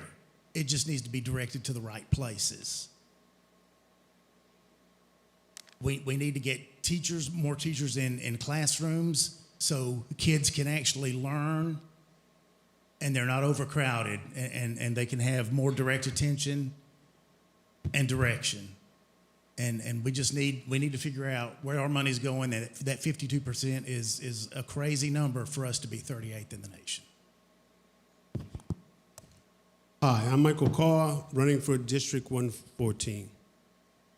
The QBE was passed at a time when I had hair. So it's been a long time. But what it is, when it's talking about basic, at that time, we had sporadic types of education throughout the United States. And people were trying to get a system in where all the students would have some kind of foundation in their learning. Now, those formulas is back there. Those formulas need to change. The formula needs to also include a piece for poverty, a piece for special education or special needs, excuse me. We need to make sure that we do invest in our children, invest in our communities. That is why we spend all that money at the state level. And that is how we lower the taxes at the local level, is by what the state puts in. Thank you. Brett Malden, District 114. I'm a big proponent in my business and life on decentralized command. Now, it's a leadership style that talks about allowing other people to do their jobs, and you facilitate and you help them out along the way. So Trey Bailey's on the Board of Education in Newton County. You have Taylor Morris in Walton County. Their needs are different. For us to sit there and say that one size fits all doesn't work. You know, we need to make sure that we're facilitating for the specific needs of that area. As the doctor was saying, I mean, I believe strongly that we need to make sure that we're focusing on getting with the frontline teachers to see what they're needing. Safety needs to be a huge priority. I mean, you have so many teachers that are focusing on breaking up fights instead of how to teach. I mean, that's a big issue. And then, you know, the other thing is I look at the Mississippi Miracle. That's another great point. We need to make sure that, listen, whether it's math, whether it's science, whatever you're talking about, whatever topic, if you teach somebody to read and comprehend reading well enough, they can learn whatever they want to learn in life. And that needs to be a major emphasis. I know they've made great steps at the state level. I hope to see that still persisting so that we can become one of the top. This is the largest line item in our budget is the school. And I don't think that we're showing that with our students' grades. Jody Lewis, District 118. I am going to echo what everybody said, so I'm going to change a little direction with this question. As a mom of 3 daughters, 2 of them went to high school, elementary school, middle school in Newton County. I have 2 master's degrees, a bachelor's degree. I am all degreed out. Education is critical, it's important, and quite frankly, we are failing at it. Everyone has mentioned great suggestions and ideas, but one of the things that stands out to me is the fact that Georgia has a $16 billion surplus. So when we talk about why can't things get done, we really need to answer that question. We have the money to make sure that our education doesn't fail. And to get a little personal, I actually removed my daughter from the public education system this last year and put her on online so she can have a better chance of graduating early and getting a better education, because I was tired of getting all the threats, calls, and stuff to my home about the violence in school and the like, and I wanted her to be able to go to school without having to worry about all of the violence and things that are happening. Guys, we have to stop acting like we don't have the money and we don't have the solutions. We do have it. We just need to make sure that we have the right people in place to get the job done. Sharing a microphone. Yeah, as I'll wrap up, most of the things that have been mentioned. Couple of points I do want to highlight on. The budget, the biggest portion of our budget is public education. We invest a lot of money in that. We are continuing to invest more. We're investing not only in the schools and funding the QBE formula, we are also looking at, and we probably do need to talk about updating that. I think it's time for us to have a conversation about doing that. But in the last several years, we've added a lot of money to the budget to give teachers pay raises because they definitely need them, and we need more teachers in the classrooms. We've done things like with the teacher retirement plan, letting teachers who have retired come back and assist some to help fill some of those gaps and still be able to get their retirement. But one of the biggest things, you've heard it mentioned, the Mississippi Miracle up here a couple of times. That's one of the things that we modeled with House Bill 1193 with the literacy coaches. I don't care what you do. If you are not able to read, you can't learn anything else. And from my standpoint with the Public Safety Committee, there is a statistic that a lot of people are aware of, but the correlation between somebody not being able to read on grade level by the grade 3 and the prison population is extremely high. And so I think we need to focus on getting people to be able to read. Our children need to be able to read by the time they come out of the third grade on grade level, to make sure that they're able to excel in life and learn all the other things they need to learn. We made a big investment of that with the budget, and I was happy to support it. Thank you. Okay, so we're now at the point where we want to ask the audience to begin writing down their questions, and our amazing floor team will collect them and pass them along to our floor moderators. We'll do one more moderated question from our table, and then we'll take a question from the audience and get to our final portion of the evening. Okay, our last question is on health care. What actions will you take to lower health care costs for working families in Georgia? And let's start at that end this time. Thank you. Yeah, along with the investments we've made in education, we've made a lot of investments in healthcare.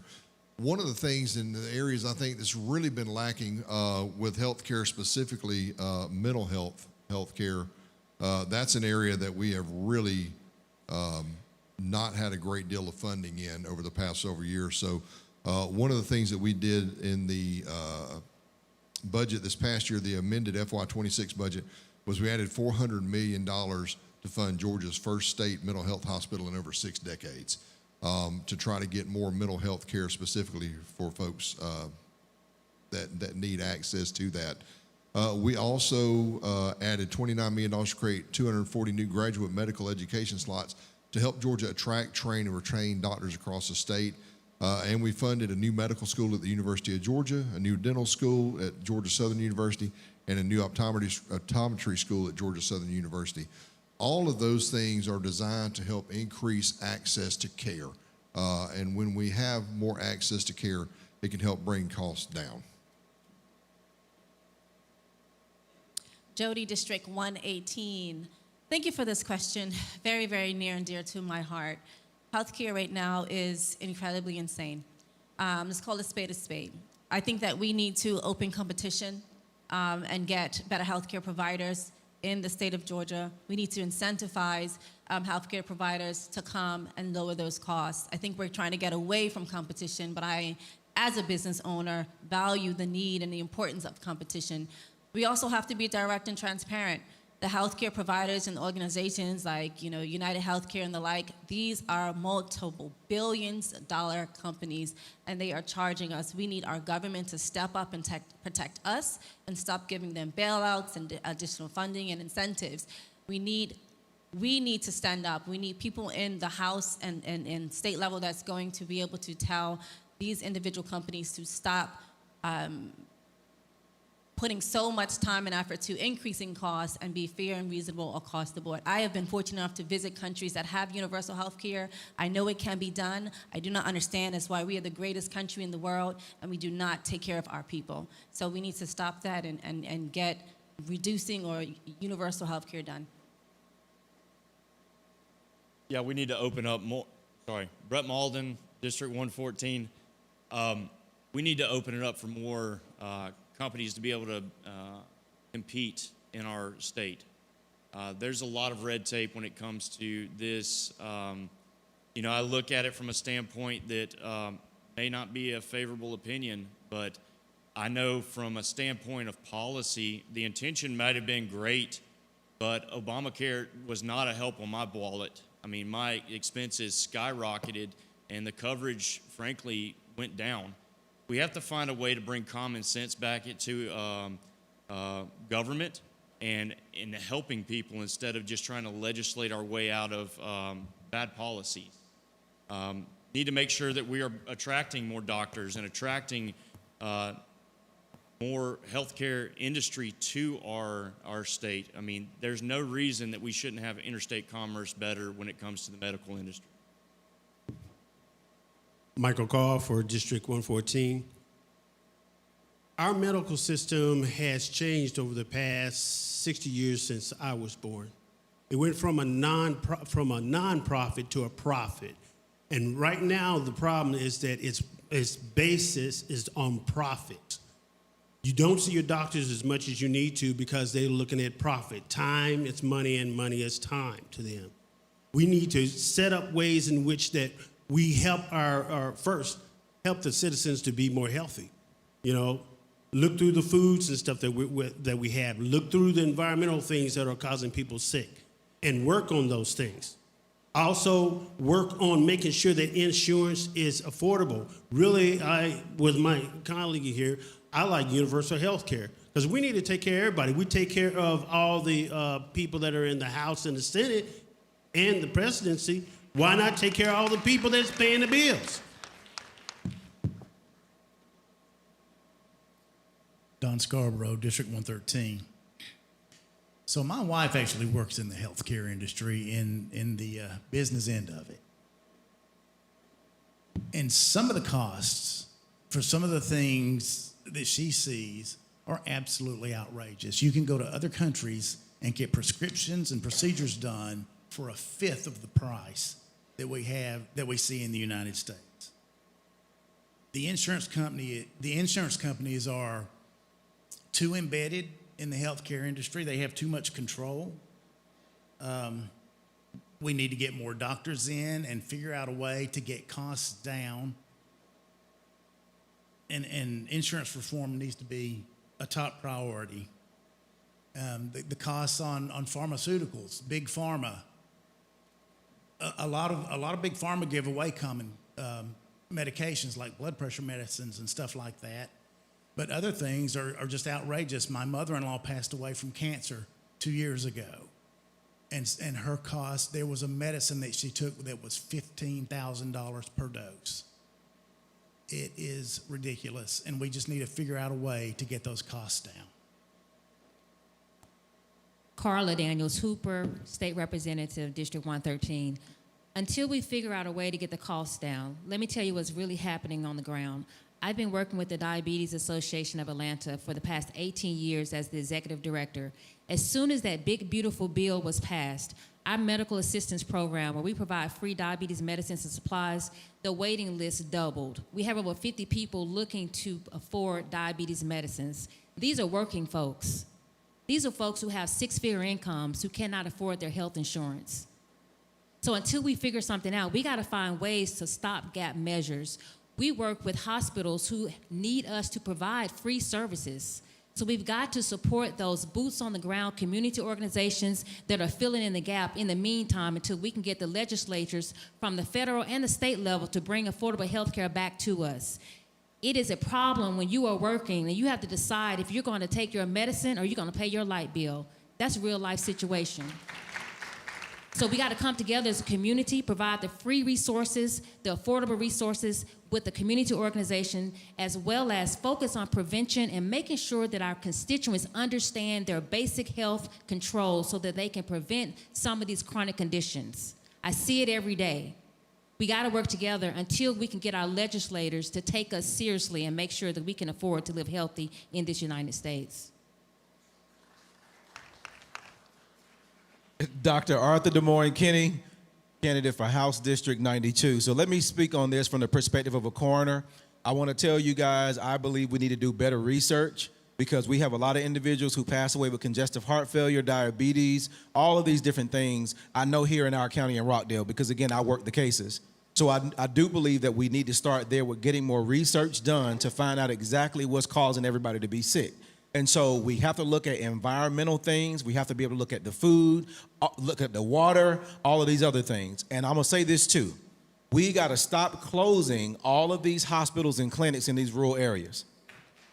We got to stop all of that because now that's forcing you to drive 2, 3, 4 hours to get to a doctor or get to a hospital. And so we got to do what we got to do to make those things happen. So that means that we have to work together, not only at our state level, but we got to work together with our federal government as well to make sure they understand, hey, when you are writing this policy, stop being so out of touch that you can't understand what it's like to be those individuals. Now, you got people in the White House right now who were born rich. Never knew what it was like to be one of us. But that's why you need people like us to get into these seats to make sure that our voices are heard at every single level. So that's all I got for that one. So healthcare costs are high. there's a gap between people who make too much for Medicaid, but then also fall in the middle that they can't afford private insurance. So as a breast cancer survivor, I just want to tell you a quick story. There's lots of medication that we have to take. And I would have never known if I didn't, so I'm sharing it with you. Do you know one bottle of my medication was $24,000? Thank God I had insurance, because if I didn't, where was I going to get $24,000 for a 30-day supply of medication? And so there has to be some way that we can fully expand Medicaid. I understand that Medicaid is not fully expanded. Mexico just gave all of their people free health care. We are rich enough to, don't even get me started, I was going to bring in the war, but we can take care of ourselves. And we need to hold these pharmaceutical companies and health, I mean, the prices are ridiculous. $24,000 for a 30-day supply, it's probably worse, that's just what I know. But that's my position, and we need to make sure everyone has coverage. Thanks. State Representative Rhonda Taylor, District 92. Our healthcare system is where it is because some believe that it is a privilege and not a right. And I think about what we've done on the state level in comparison to the big, beautiful bill, and it's horrific. And we've got to, but here in the state, we got, the governor sued the Biden administration to not implement the expansion of Medicaid, and won. So the governor implemented and created his own health care called Pathways. And in the 2 years, they don't even have 300 people in it. When we've been in the minority party begging, literally, even before I got there, begging to expand Medicare. And so those little things are the things that really irritate you, because it's in front of us. We see it. It's just like the education. I wanted to make sure that we understood that as well going back. Remember, as state legislators, we only vote on the budget. We do not have anything to do with allocation. When those budgets are passed and they go to the school systems, in the school for the education piece that you were talking about, that particular school district allocates that funding. Now, we may at the state need to create some oversight, but I want you all to understand it, because everybody's saying, what can we do? We don't do that. We pass the budget, it goes to that department, and or the state department or the county, and they manage the funds. So that I needed to say. I've been itching to say that. Oh, damn.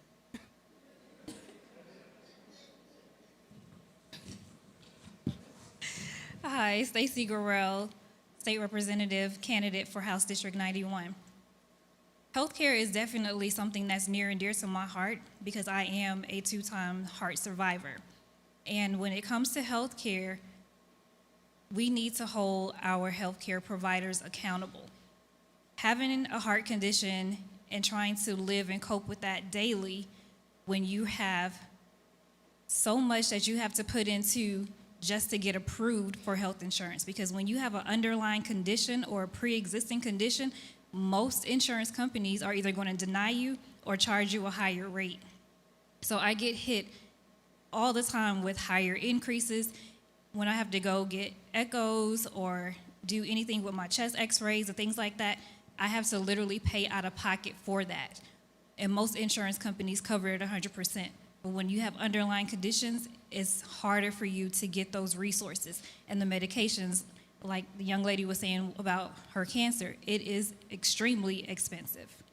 So I would say the government needs to start holding the healthcare providers accountable for the different fees that they're charging for people.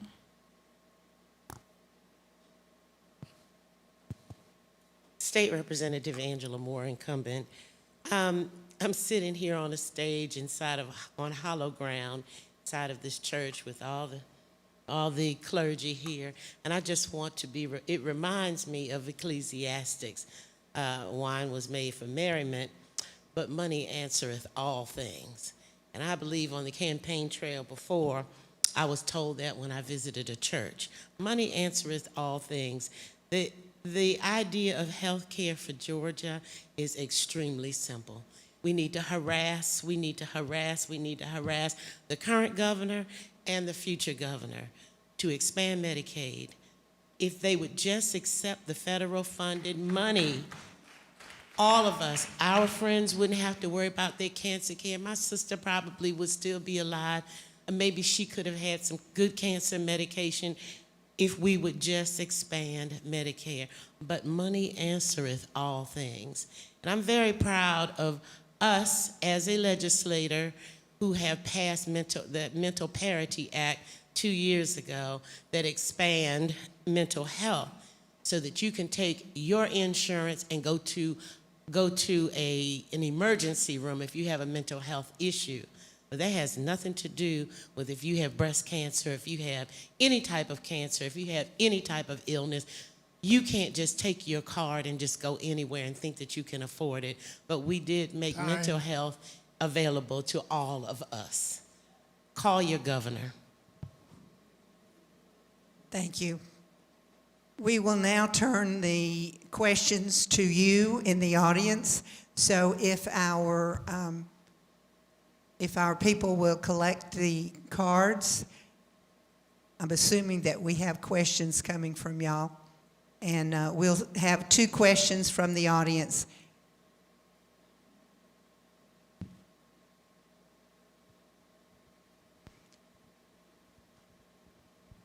Good evening, candidates and all assembled. My name is Ruth Wilson Johnson of Rockdale County.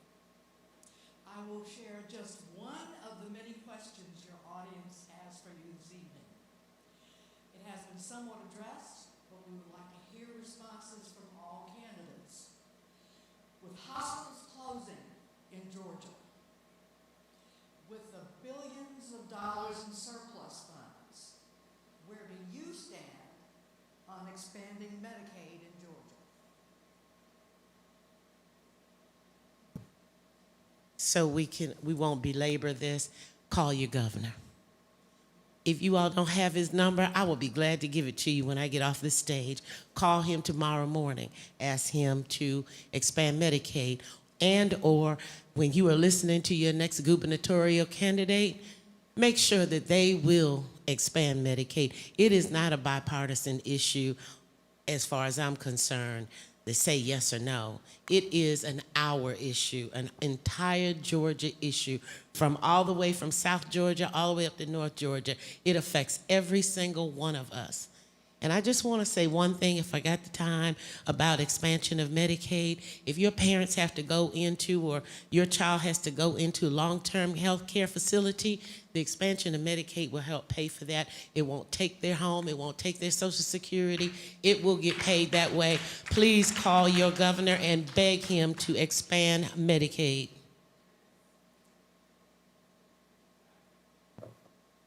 All right.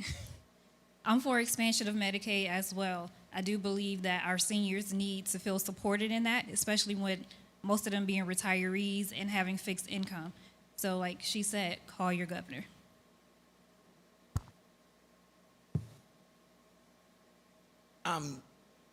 Yep, call your governor, write your governor, protest. But I think that we don't have to reinvent the wheel. There's free health care, universal health care in Canada and in Mexico, several other places. Let me just say this. They don't listen. We're in the minority out there. I already told you I'm a Democrat. They don't listen to us. They got the majority. The Republicans are the majority down at the Capitol. They have the numbers to pass anything they want to pass that's not a constitutional amendment without us. So they just ignore us when we're really down there fighting. Believe me, we give it to them. But they don't really pay attention. But when you come down there, when you show up at those committee meetings and testify as to what's going on in your community, they listen because they're not used to seeing you, and they know that that means that you're paying attention. But when we're down there, they just look at us. So call your governor, show up in numbers, and be heard.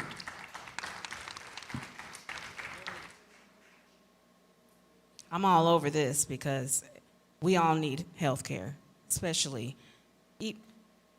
So we can't argue with Representative Tanya Taylor and Moore. Representative Moore.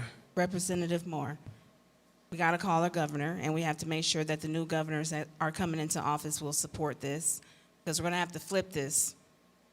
We're going to have to flip it from Republican to Democrat in order to get anything done. And it's going to behoove all of us to make our voices heard, to speak loudly. We may have to be creative. I don't know. We'll have to be creative, find some new ways. There's different ways to reach different people.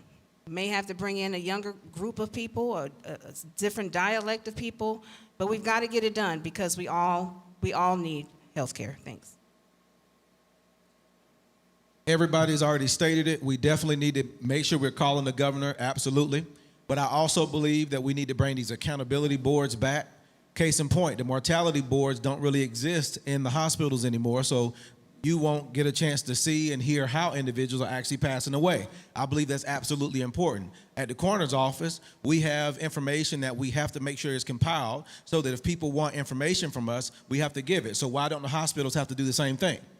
So I believe when we bring those boards back, when you start talking about Medicaid and Medicare, maybe that will help to drive them to actually pass what needs to be passed so it's expanded to everybody. Because I believe this. I was stationed in Germany, and I remember everybody in Germany talking about, oh, well, they really take care of us. And so they had universal health care, and everybody was taken care of. And why can't we have the same thing here in America? If we are the greatest country that everybody's trying to get into, why don't we have that same level of access here for our people? Carla Daniels Hooper, State Representative, District 113. Part of the answer is implementing a strategy, particularly for us Democrats, to ensure that the Republican constituents understand how Medicaid expansion impacts them. I think what we run into is people want to say, well, if it's a Democrat policy, I don't want to support it. I think we've all seen the videos where they interview people in the crowd and they may be a Republican, and you ask them, do you support Obamacare? They'll say, no, I don't support Obamacare. And then you ask them, do you support the Affordable Care Act? Well, I support the Affordable Care Act, right? It's the same thing. So we need to show all of us that this Medicaid expansion, it impacts your health. You're literally voting against your own interest. So it's it's an education issue. So that is where we start kind of coming across the board and bringing in the other side. We almost had to pass 2 sessions ago. I think, we missed about like 2 or 3 votes. So there, as our late Reverend Jesse Jackson says, y'all keep hope alive. We're going to keep hope alive, and it's going to get expanded. Amen.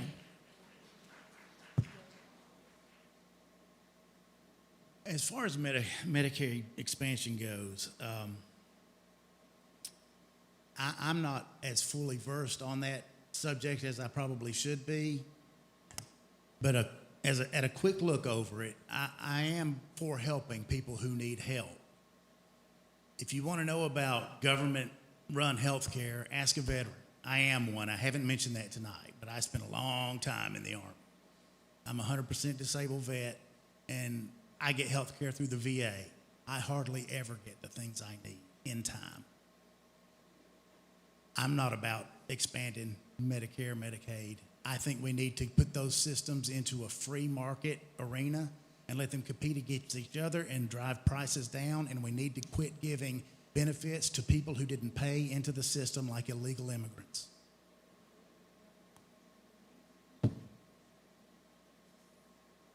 We need to expand the Medicaid. One of the things that I do like about the VA system, they take care of you from the rooter to the tutor. If we had a system in which everybody could come in and do what they need to do and not have a bunch of stumbling blocks in the way, that's why the VA is the way it is, because there's a lot of stumbling blocks. We can treat these people. We have the way and the will. We just don't have the will. It's all about the money, y'all, and y'all know that. You make more money on somebody that's sick, not on somebody that's well and cured. What we have to do is to make sure that we implement policies that make sure that everybody is covered. We need universal health care. We need to make sure that our senior citizens are covered. We make the things that you need to have on the side. It's like, okay, 11 years ago, I was in a head-on collision. I end up losing a quarter inch, inch and a quarter of my ankle. I end up breaking my femur, breaking my collarbone, breaking my wrist. Now, when you're going to go through PT, you have things that you got to get. Well, most of the time, those braces and stuff are not covered. We need to have a medical care system that covers everything. And I think an expanding Medicare would do that, and it would do it for all of us. Time. Brett Malden, District 114. It's a very complex issue when you're looking at it. When my son recently broke his finger, and when they found out we had insurance, the price almost doubled, right? When I talk about going overseas, there's certain medicines that you can buy over there over the counter that are way more expensive here. $1 a pill over there, $20 here. The same company makes it. A lot of it has to do with some of the corporate greed, and we need to hold people accountable for this. So when we look at it, if you're looking at it from a kindness standpoint, for somebody to say, I don't want to expand Medicaid, I don't want to expand Medicare, it's not because we don't love people. It's because we're being taken advantage of from a medical standpoint. Point blank. We want to lower taxes. We can't keep expanding different funded items. Now, if you're looking at universal health care, look at Canada. They actually have you on a wait list up to a year for a medical procedure that should take you a couple days to get in and out here. Like, they're using you as a math equation on whether you should live or not live. Universal health care is not the solution for a long-term healthy United States or Georgia. So I would be against expanding it. If you're asking me yes or no, it's just a much different, deeper question and answer. Jody Lewis, 118. So, well, I agree. It's a very, very complicated thing to get done. I do think it can get done, but I agree that it is based on money. I believe that we can do whatever we want to do. At the end of the day, if you want to figure out why it can't be done, follow the money. The political, federal, state, they're going to do what their PACs are paying them to do, right? So when you have universal, you have different insurance companies that are putting $1 billion into your campaign. When you get in an office, guess who is your leader? At the end of the day, this is about money. We can do it, and we can do it well, but we have to get to we have to answer some hard truths about our country and the direction we are going. It is extremely capitalistic, and it's all about money. People are dying, and we have one side that is saying, let's do it, let's do it, do it. We have another side that wants to take a deeper look and saying, let's not do it. At the end of the day, this is about money. If you can give them billions of dollars, I'm sure they will do it. So it needs to get done, but I think it's a very complex issue it's a money conversation. It's not an intimate, heart-to-heart, do we care about people conversation. This is a money conversation, and we have to be very honest about where we are at a country when we're having a money conversation rather than saving lives.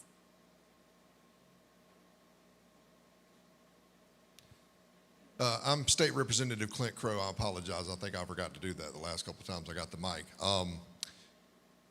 I want to respectfully disagree with my colleague, Representative Taylor, for just a second when she said that those in the majority party don't listen to the others.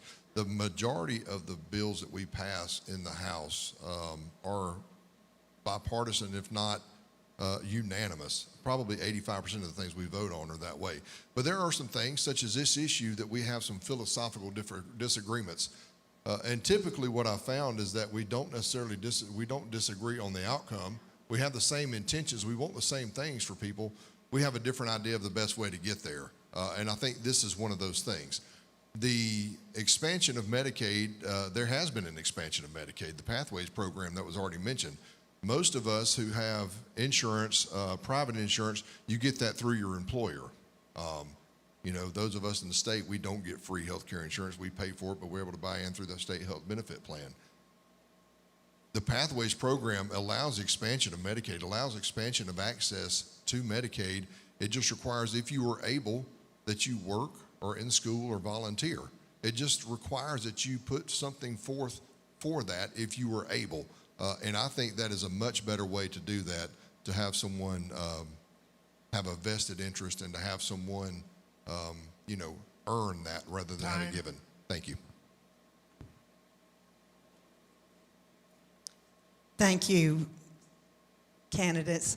For the sake of time, we still have our state senate candidates so that you can hear from them. So we're going to take a 5-minute break, and we'll have our state senate candidates next.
All right.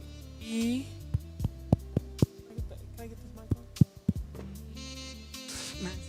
Oh, okay.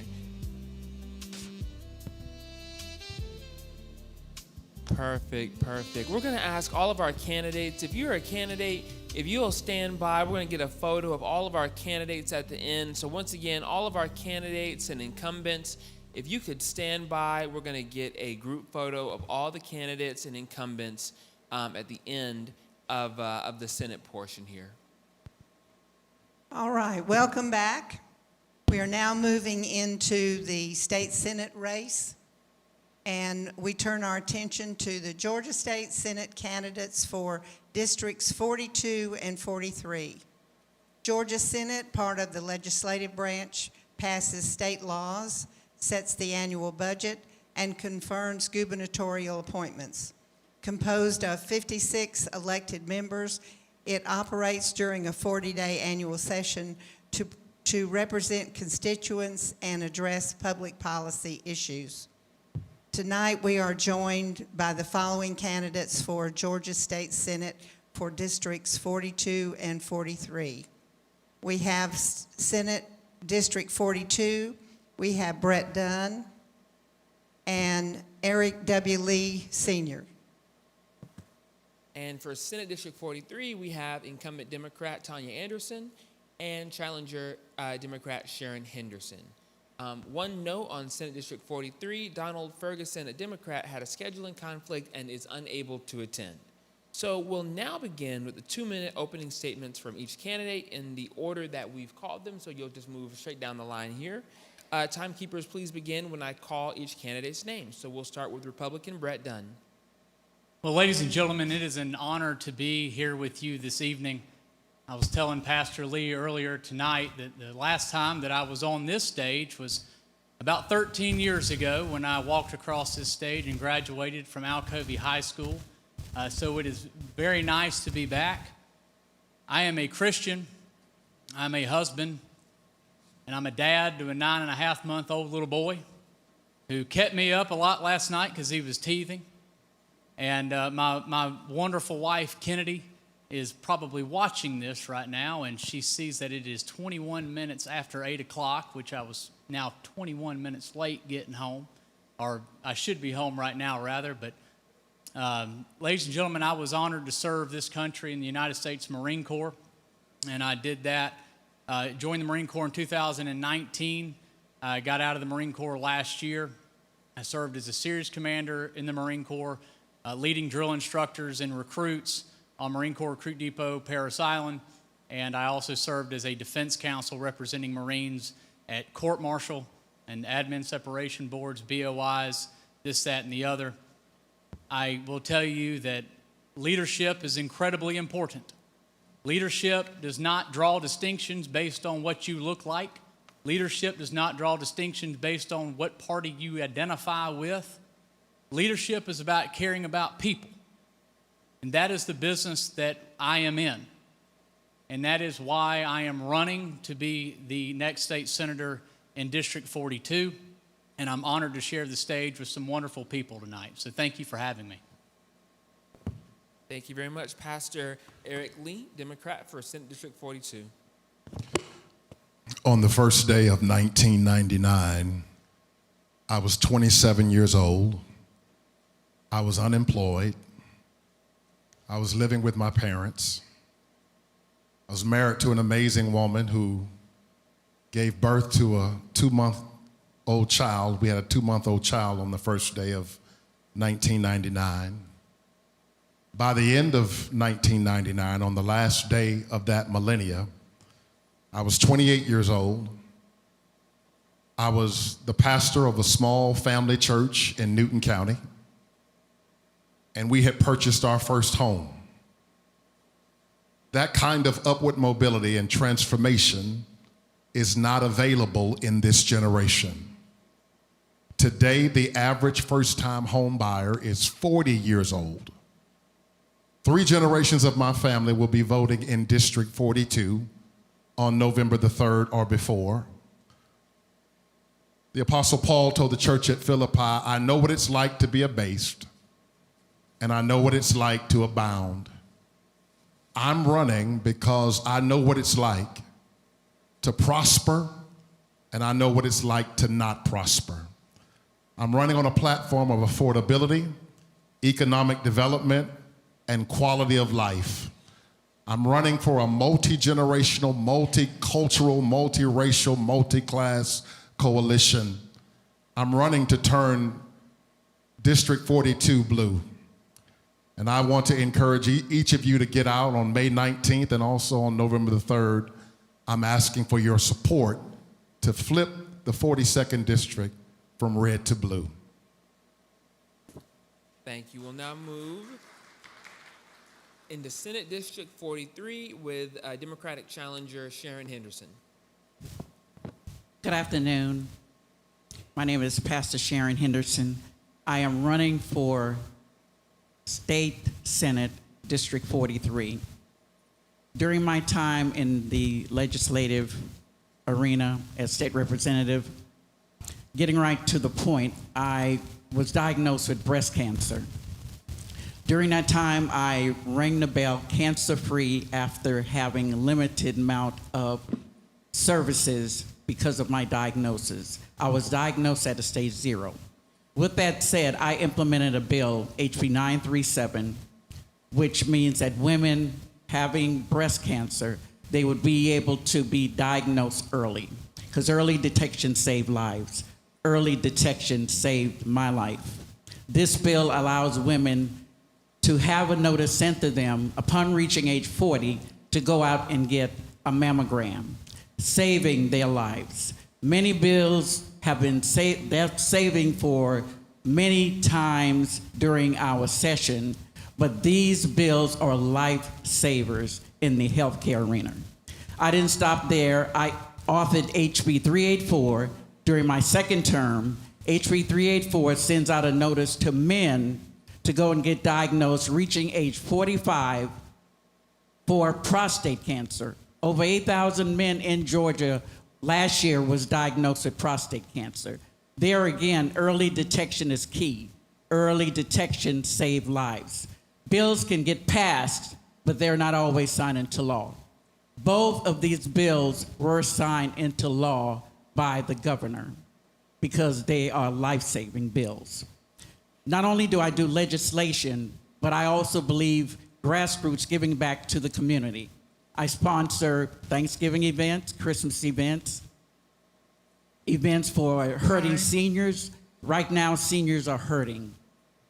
Presently, my husband and I take food to seniors every week. Thank you. God bless you. And our final candidate for Senate District 43, incumbent Democrat Tanya Anderson. Good evening, everyone. Thank you to Pastor Lee and Springfield Baptist Church, Community Church, for having us here tonight. I am incumbent Georgia State Senator Tanya Anderson. I am a former state representative, a former city councilwoman and mayor of the city of Lithonia. I am not a career politician, but I am a public servant. I have been entrusted with the people of God and apparently have been proven to be a good steward. I serve on regulated industries, which we got a bill to put the data center costs back on the data center. Fought for that. I've already implemented a bill, Senate Bill 288, which restricts and seals criminal records for some misdemeanors and some felonies. And that did get signed. Additionally, Senate Bill 105, which shortens probation time, felony probation time. This is a second chance bill, and I've been labeled as sometimes the senator who wants to let everybody out. But my response was, you want to keep everybody in. So we are going to work to continue to make sure our communities are whole, because the second chance that somebody else needed is a chance that we've already taken. And God gives us a new mercy for each new day. So we've gotten our chance after chance after chance. I also serve on Veterans and Military Affairs because I am a 21-year retired United States Air Force veteran because I wanted the best of both worlds. But I served as a logistics officer and a chaplain's assistant. Additionally, serving on economic development and tourism, because Senate District 43 is a very unique district. It is full of film, studios, and farm. So we will continue to work to make sure that Senate District 43 remains strong and steadfast so that the people may prosper in the state of Georgia. Thank you. We will now move into our timed question and answer portion, and reminding that you have 90 seconds to respond. Okay, so for all candidates on sales tax, there's been discussion about raising sales taxes on everyday goods like food and school supplies. So what is your position on raising sales tax, and how would your position on that impact families in our community? And we can start with our candidate right here. I would only be okay with raising any tax ever if it meant the elimination of another tax. I I think by definition of how I believe, opposed to taxation. I think that, I consider myself a patriot, and this country is a country that threw tea into the Boston Harbor when it was taxed too much. Here's the thing. If we want to eliminate the property tax, if we want to eliminate the income tax, both laudable endeavors, there's got to be some funding somewhere. And what do we need to do? Well, you look at the states that have done that. You go to Florida, for example. If you go to Florida, there is a hotel and motel tax that is higher than it is here in this state. There's an excise tax there that is higher than it is in this state. For example, if you go buy a 12-pack of beer in Florida, it's significantly more expensive than it is here in Georgia. And it's because they passed that tax on as an excise tax, or otherwise known as a sin tax. Ultimately, people that make more money spend more money and are going to pay more of a tax. It's certainly not a regressive tax. So I think that is an important consideration, but the only way that I would ever consider supporting a tax increase is if it also meant the decrease of another tax. I was a history major over at Morehouse College, and one of the things that I recall fondly about our 250-year history as a nation is that the Tea Party wasn't about paying too much tax. It was about taxation without representation, taxation without proper representation. When you raise the sales tax, there are a number of studies that show that the poorest of your community have the greater tax burden. And so it's important that whatever we do in order to manage what our tax burden is going to be and what how we're going to generate revenue, that we do not continue to burden those who are the most vulnerable in our community. And so we want to continue to make sure that that is a priority moving forward.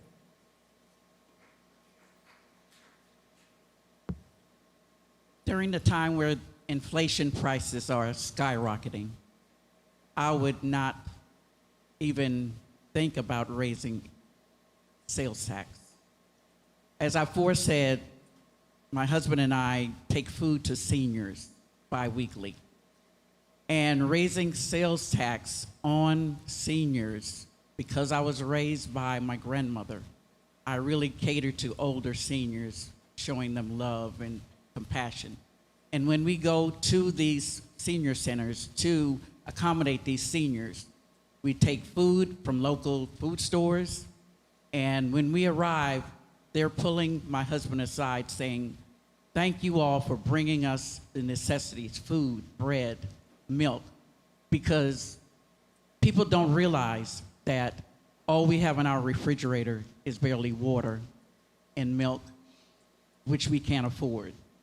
Therefore, I do not think that it would be a good idea to raise sales tax. Our seniors are hurting. Gas prices are skyrocketing. They are not in a predicament, in a position with their income, with their Social Security check. They're barely making it. They're barely going to the store. I've seen seniors in the store in Walmart looking at food or meats, looking at the price, shaking their head and putting it back.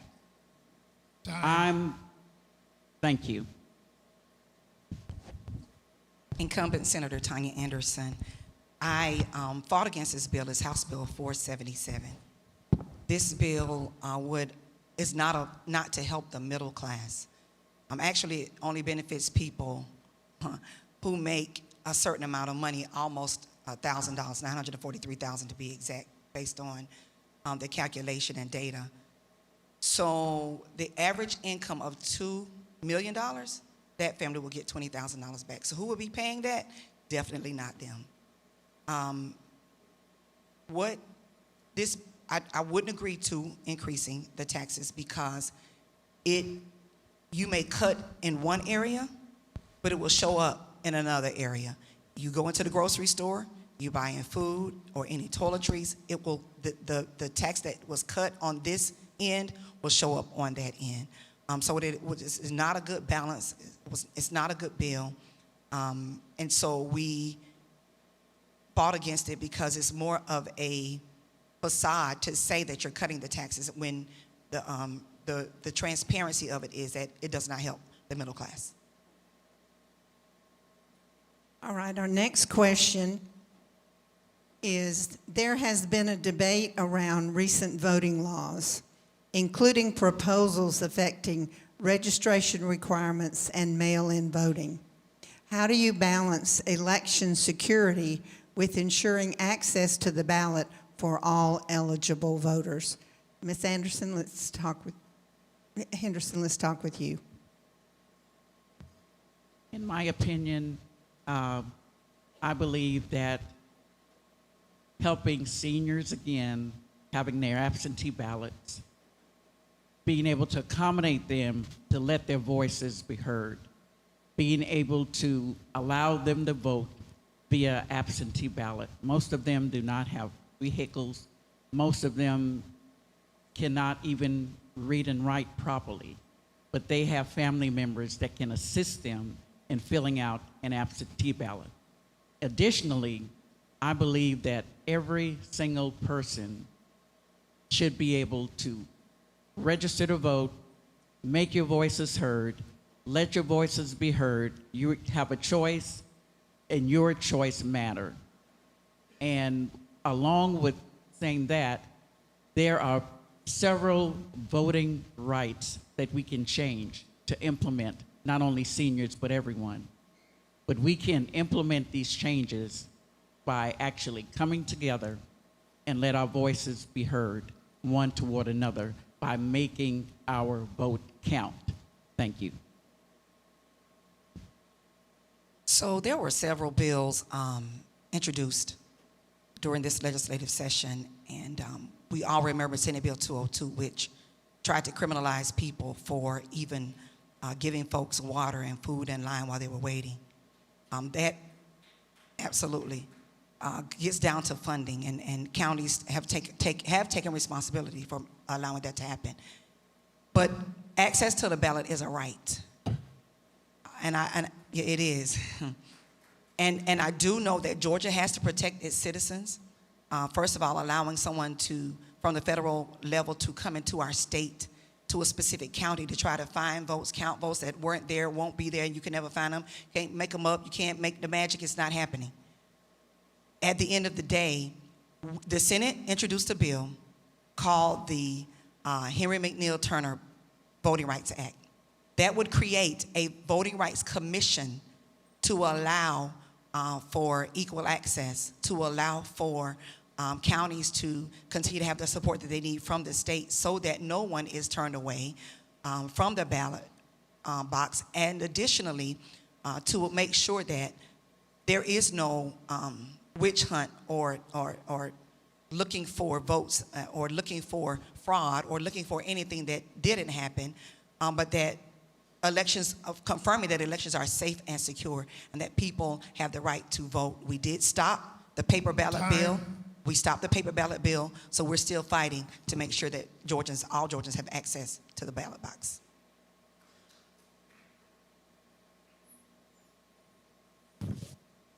I am in 110% support of ID to vote. It needs to be a thing.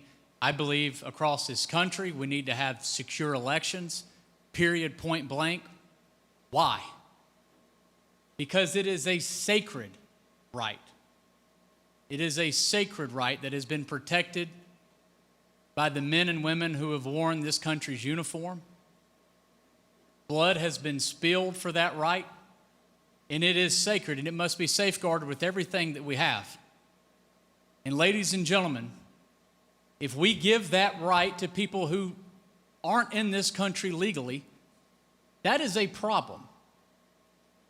There is no justification for that, and it cannot happen.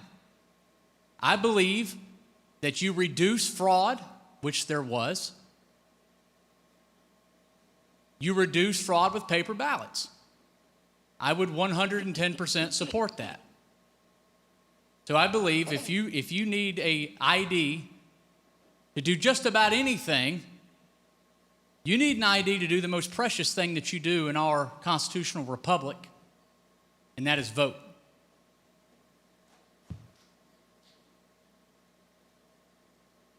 one of the things that historians are going to have to grapple with as they record the first 25 years of this new millennia, this new century, is the mythology of voter fraud perpetrated by the Republican Party. Those who have voted illegally in 2020 or 2024 is so microscopic given the number of votes cast. And we've also discovered that there are illegal votes cast on both sides of the aisle, Democratic and Republican. Yes, let's secure elections, but let's also appreciate that we come from a history where people's votes and voter intimidation is a real reality. I come from a tradition where women have gone to register to vote and had to guess the number of jelly beans in a jar. Poll taxes and ridiculous hurdles were put in place to prevent people from voting. We need to have as many people invested in the American experiment as possible because that makes us a stronger country. If we can get voter participation up to 80%, 90%, then that means that people who don't look like me have to ask for my vote, which they don't often do. We have to go to communities that we don't normally go to ask for votes. And so I appreciate the fact that we can have difficult discussions about this, but we can't change the reality that there was no voter fraud in 2020. There was no voter fraud in 2024.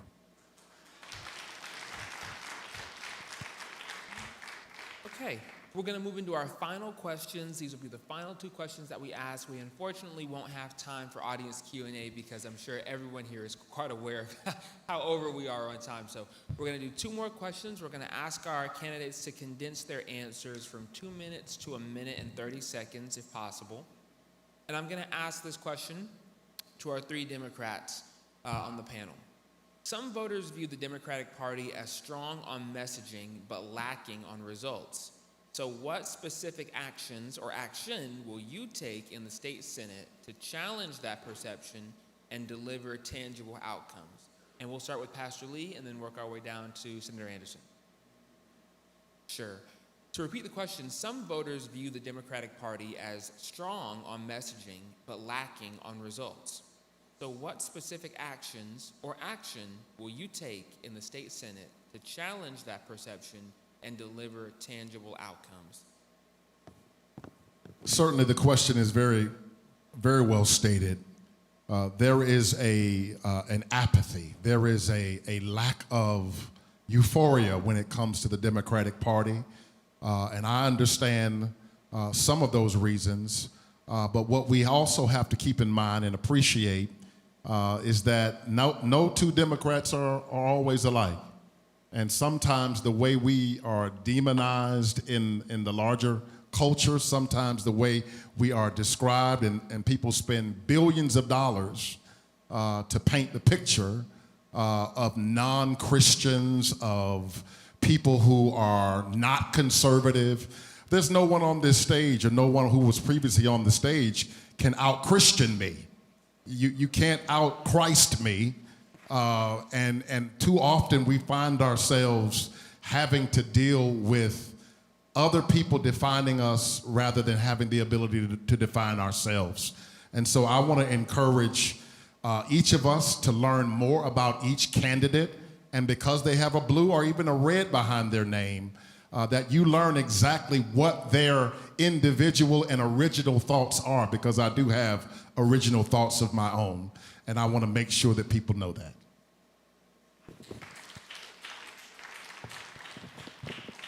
They're strong on messaging, but they're not effective.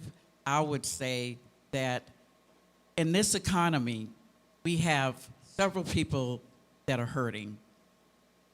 We have messaging that we need to portray.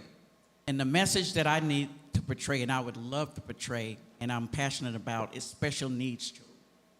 There are special needs children that have autism, they have ADHD, and they are in need of help. Their parents need benefits. And the messaging that I would do anything that we do in the legislation, bills can get passed, but they're not always signed into law. Whatever messaging we have needs to be signed in the law in order for it to be effective. So the messages that I'd like to have is the overwhelming amount of mass shootings that's in our schools, that's in our malls, that's in our hospitals. All of these things need to be put in place in the form of legislation. And legislation speaks volume when they're signed into law.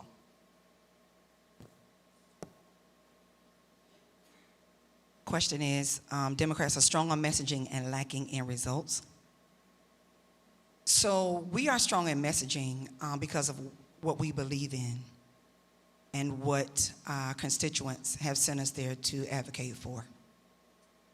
Lacking in results, I will say that can be seen differently.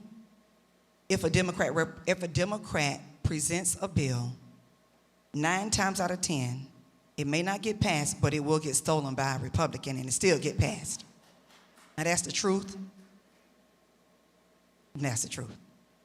So the results are the results. They may get a little bit edited some, but they get passed. It takes us educating our colleagues on the other side of the aisle as to how important that is for the state of Georgia, but eventually the bill gets passed.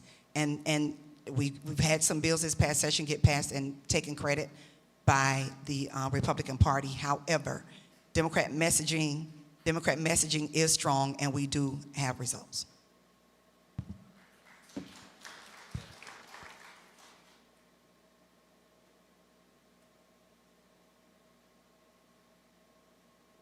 And this is for our Republican candidate.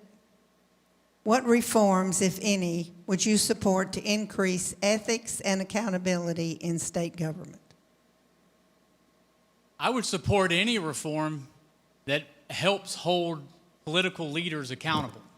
It is a sad day when we sit up here and we have to make sure that we tell you we're not politicians, but public servants, because we flee from the term politician. Well, why? Well, the first part of that word is poly, which means many.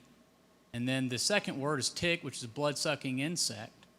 So it's a bad thing, right? It's a bad term, but it's a particularly tarnished term because people have come into these offices and frankly, betrayed the public trust.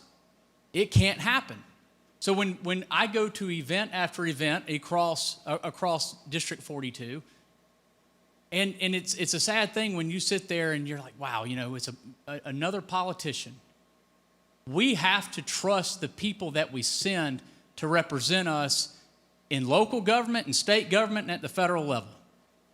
And one way that you can do that is by being accountable and accessible. My cell phone number is 770-262-7858. I say again, 770-262-7858. You can call me anytime. You broke down 2 o'clock in the morning, need somebody to come change your tire, try me. But I'll support any reform that helps hold people accountable that disobey and betray the public trust. Okay.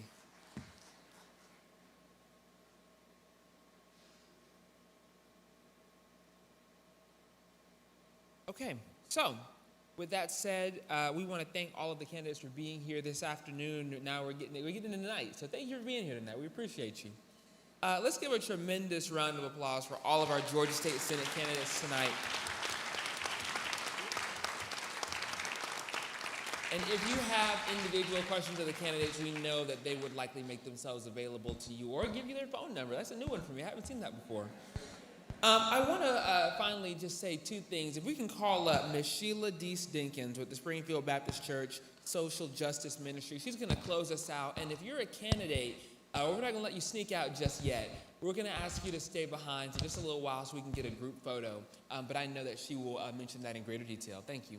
Thank you. Thank you so much. Good evening, everyone.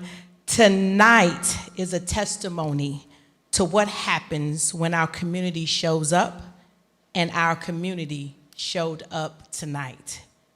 Our candidates showed up, and democracy showed up.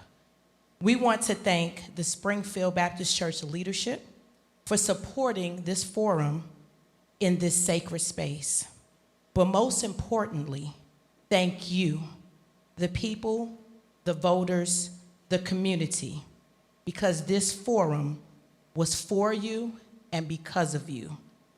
Please remember, early voting for this primary election begins April 27th and ends May 15th. Again, it starts April 27th and ends May 15th. The primary election day is May 19th. So please make sure that you have your voting plan, as your voice is your vote. Again, your voice is your vote. I do want to bring a note for our Newton County residents that St. Paul Strategic Community Planning is providing free, yes, I said free, rides to the voting precincts in Newton County during the primary election, during early voting, and on election day. To schedule your ride to the polls, please contact 470-368-2130. Please take a picture of the screen. This information will also be available on the Springfield Baptist Church website. To all of our moderators, thank you for being a part of this forum, and we appreciate your time, talent, and commitment. Thank you, Social Justice Ministry of Springfield Baptist Church, for everything that you have done to make this forum possible. Safe travels and good night to you, the residents of Newton and Rockdale County. Thank you. Can we please have all candidates to the pulpit for photos, please?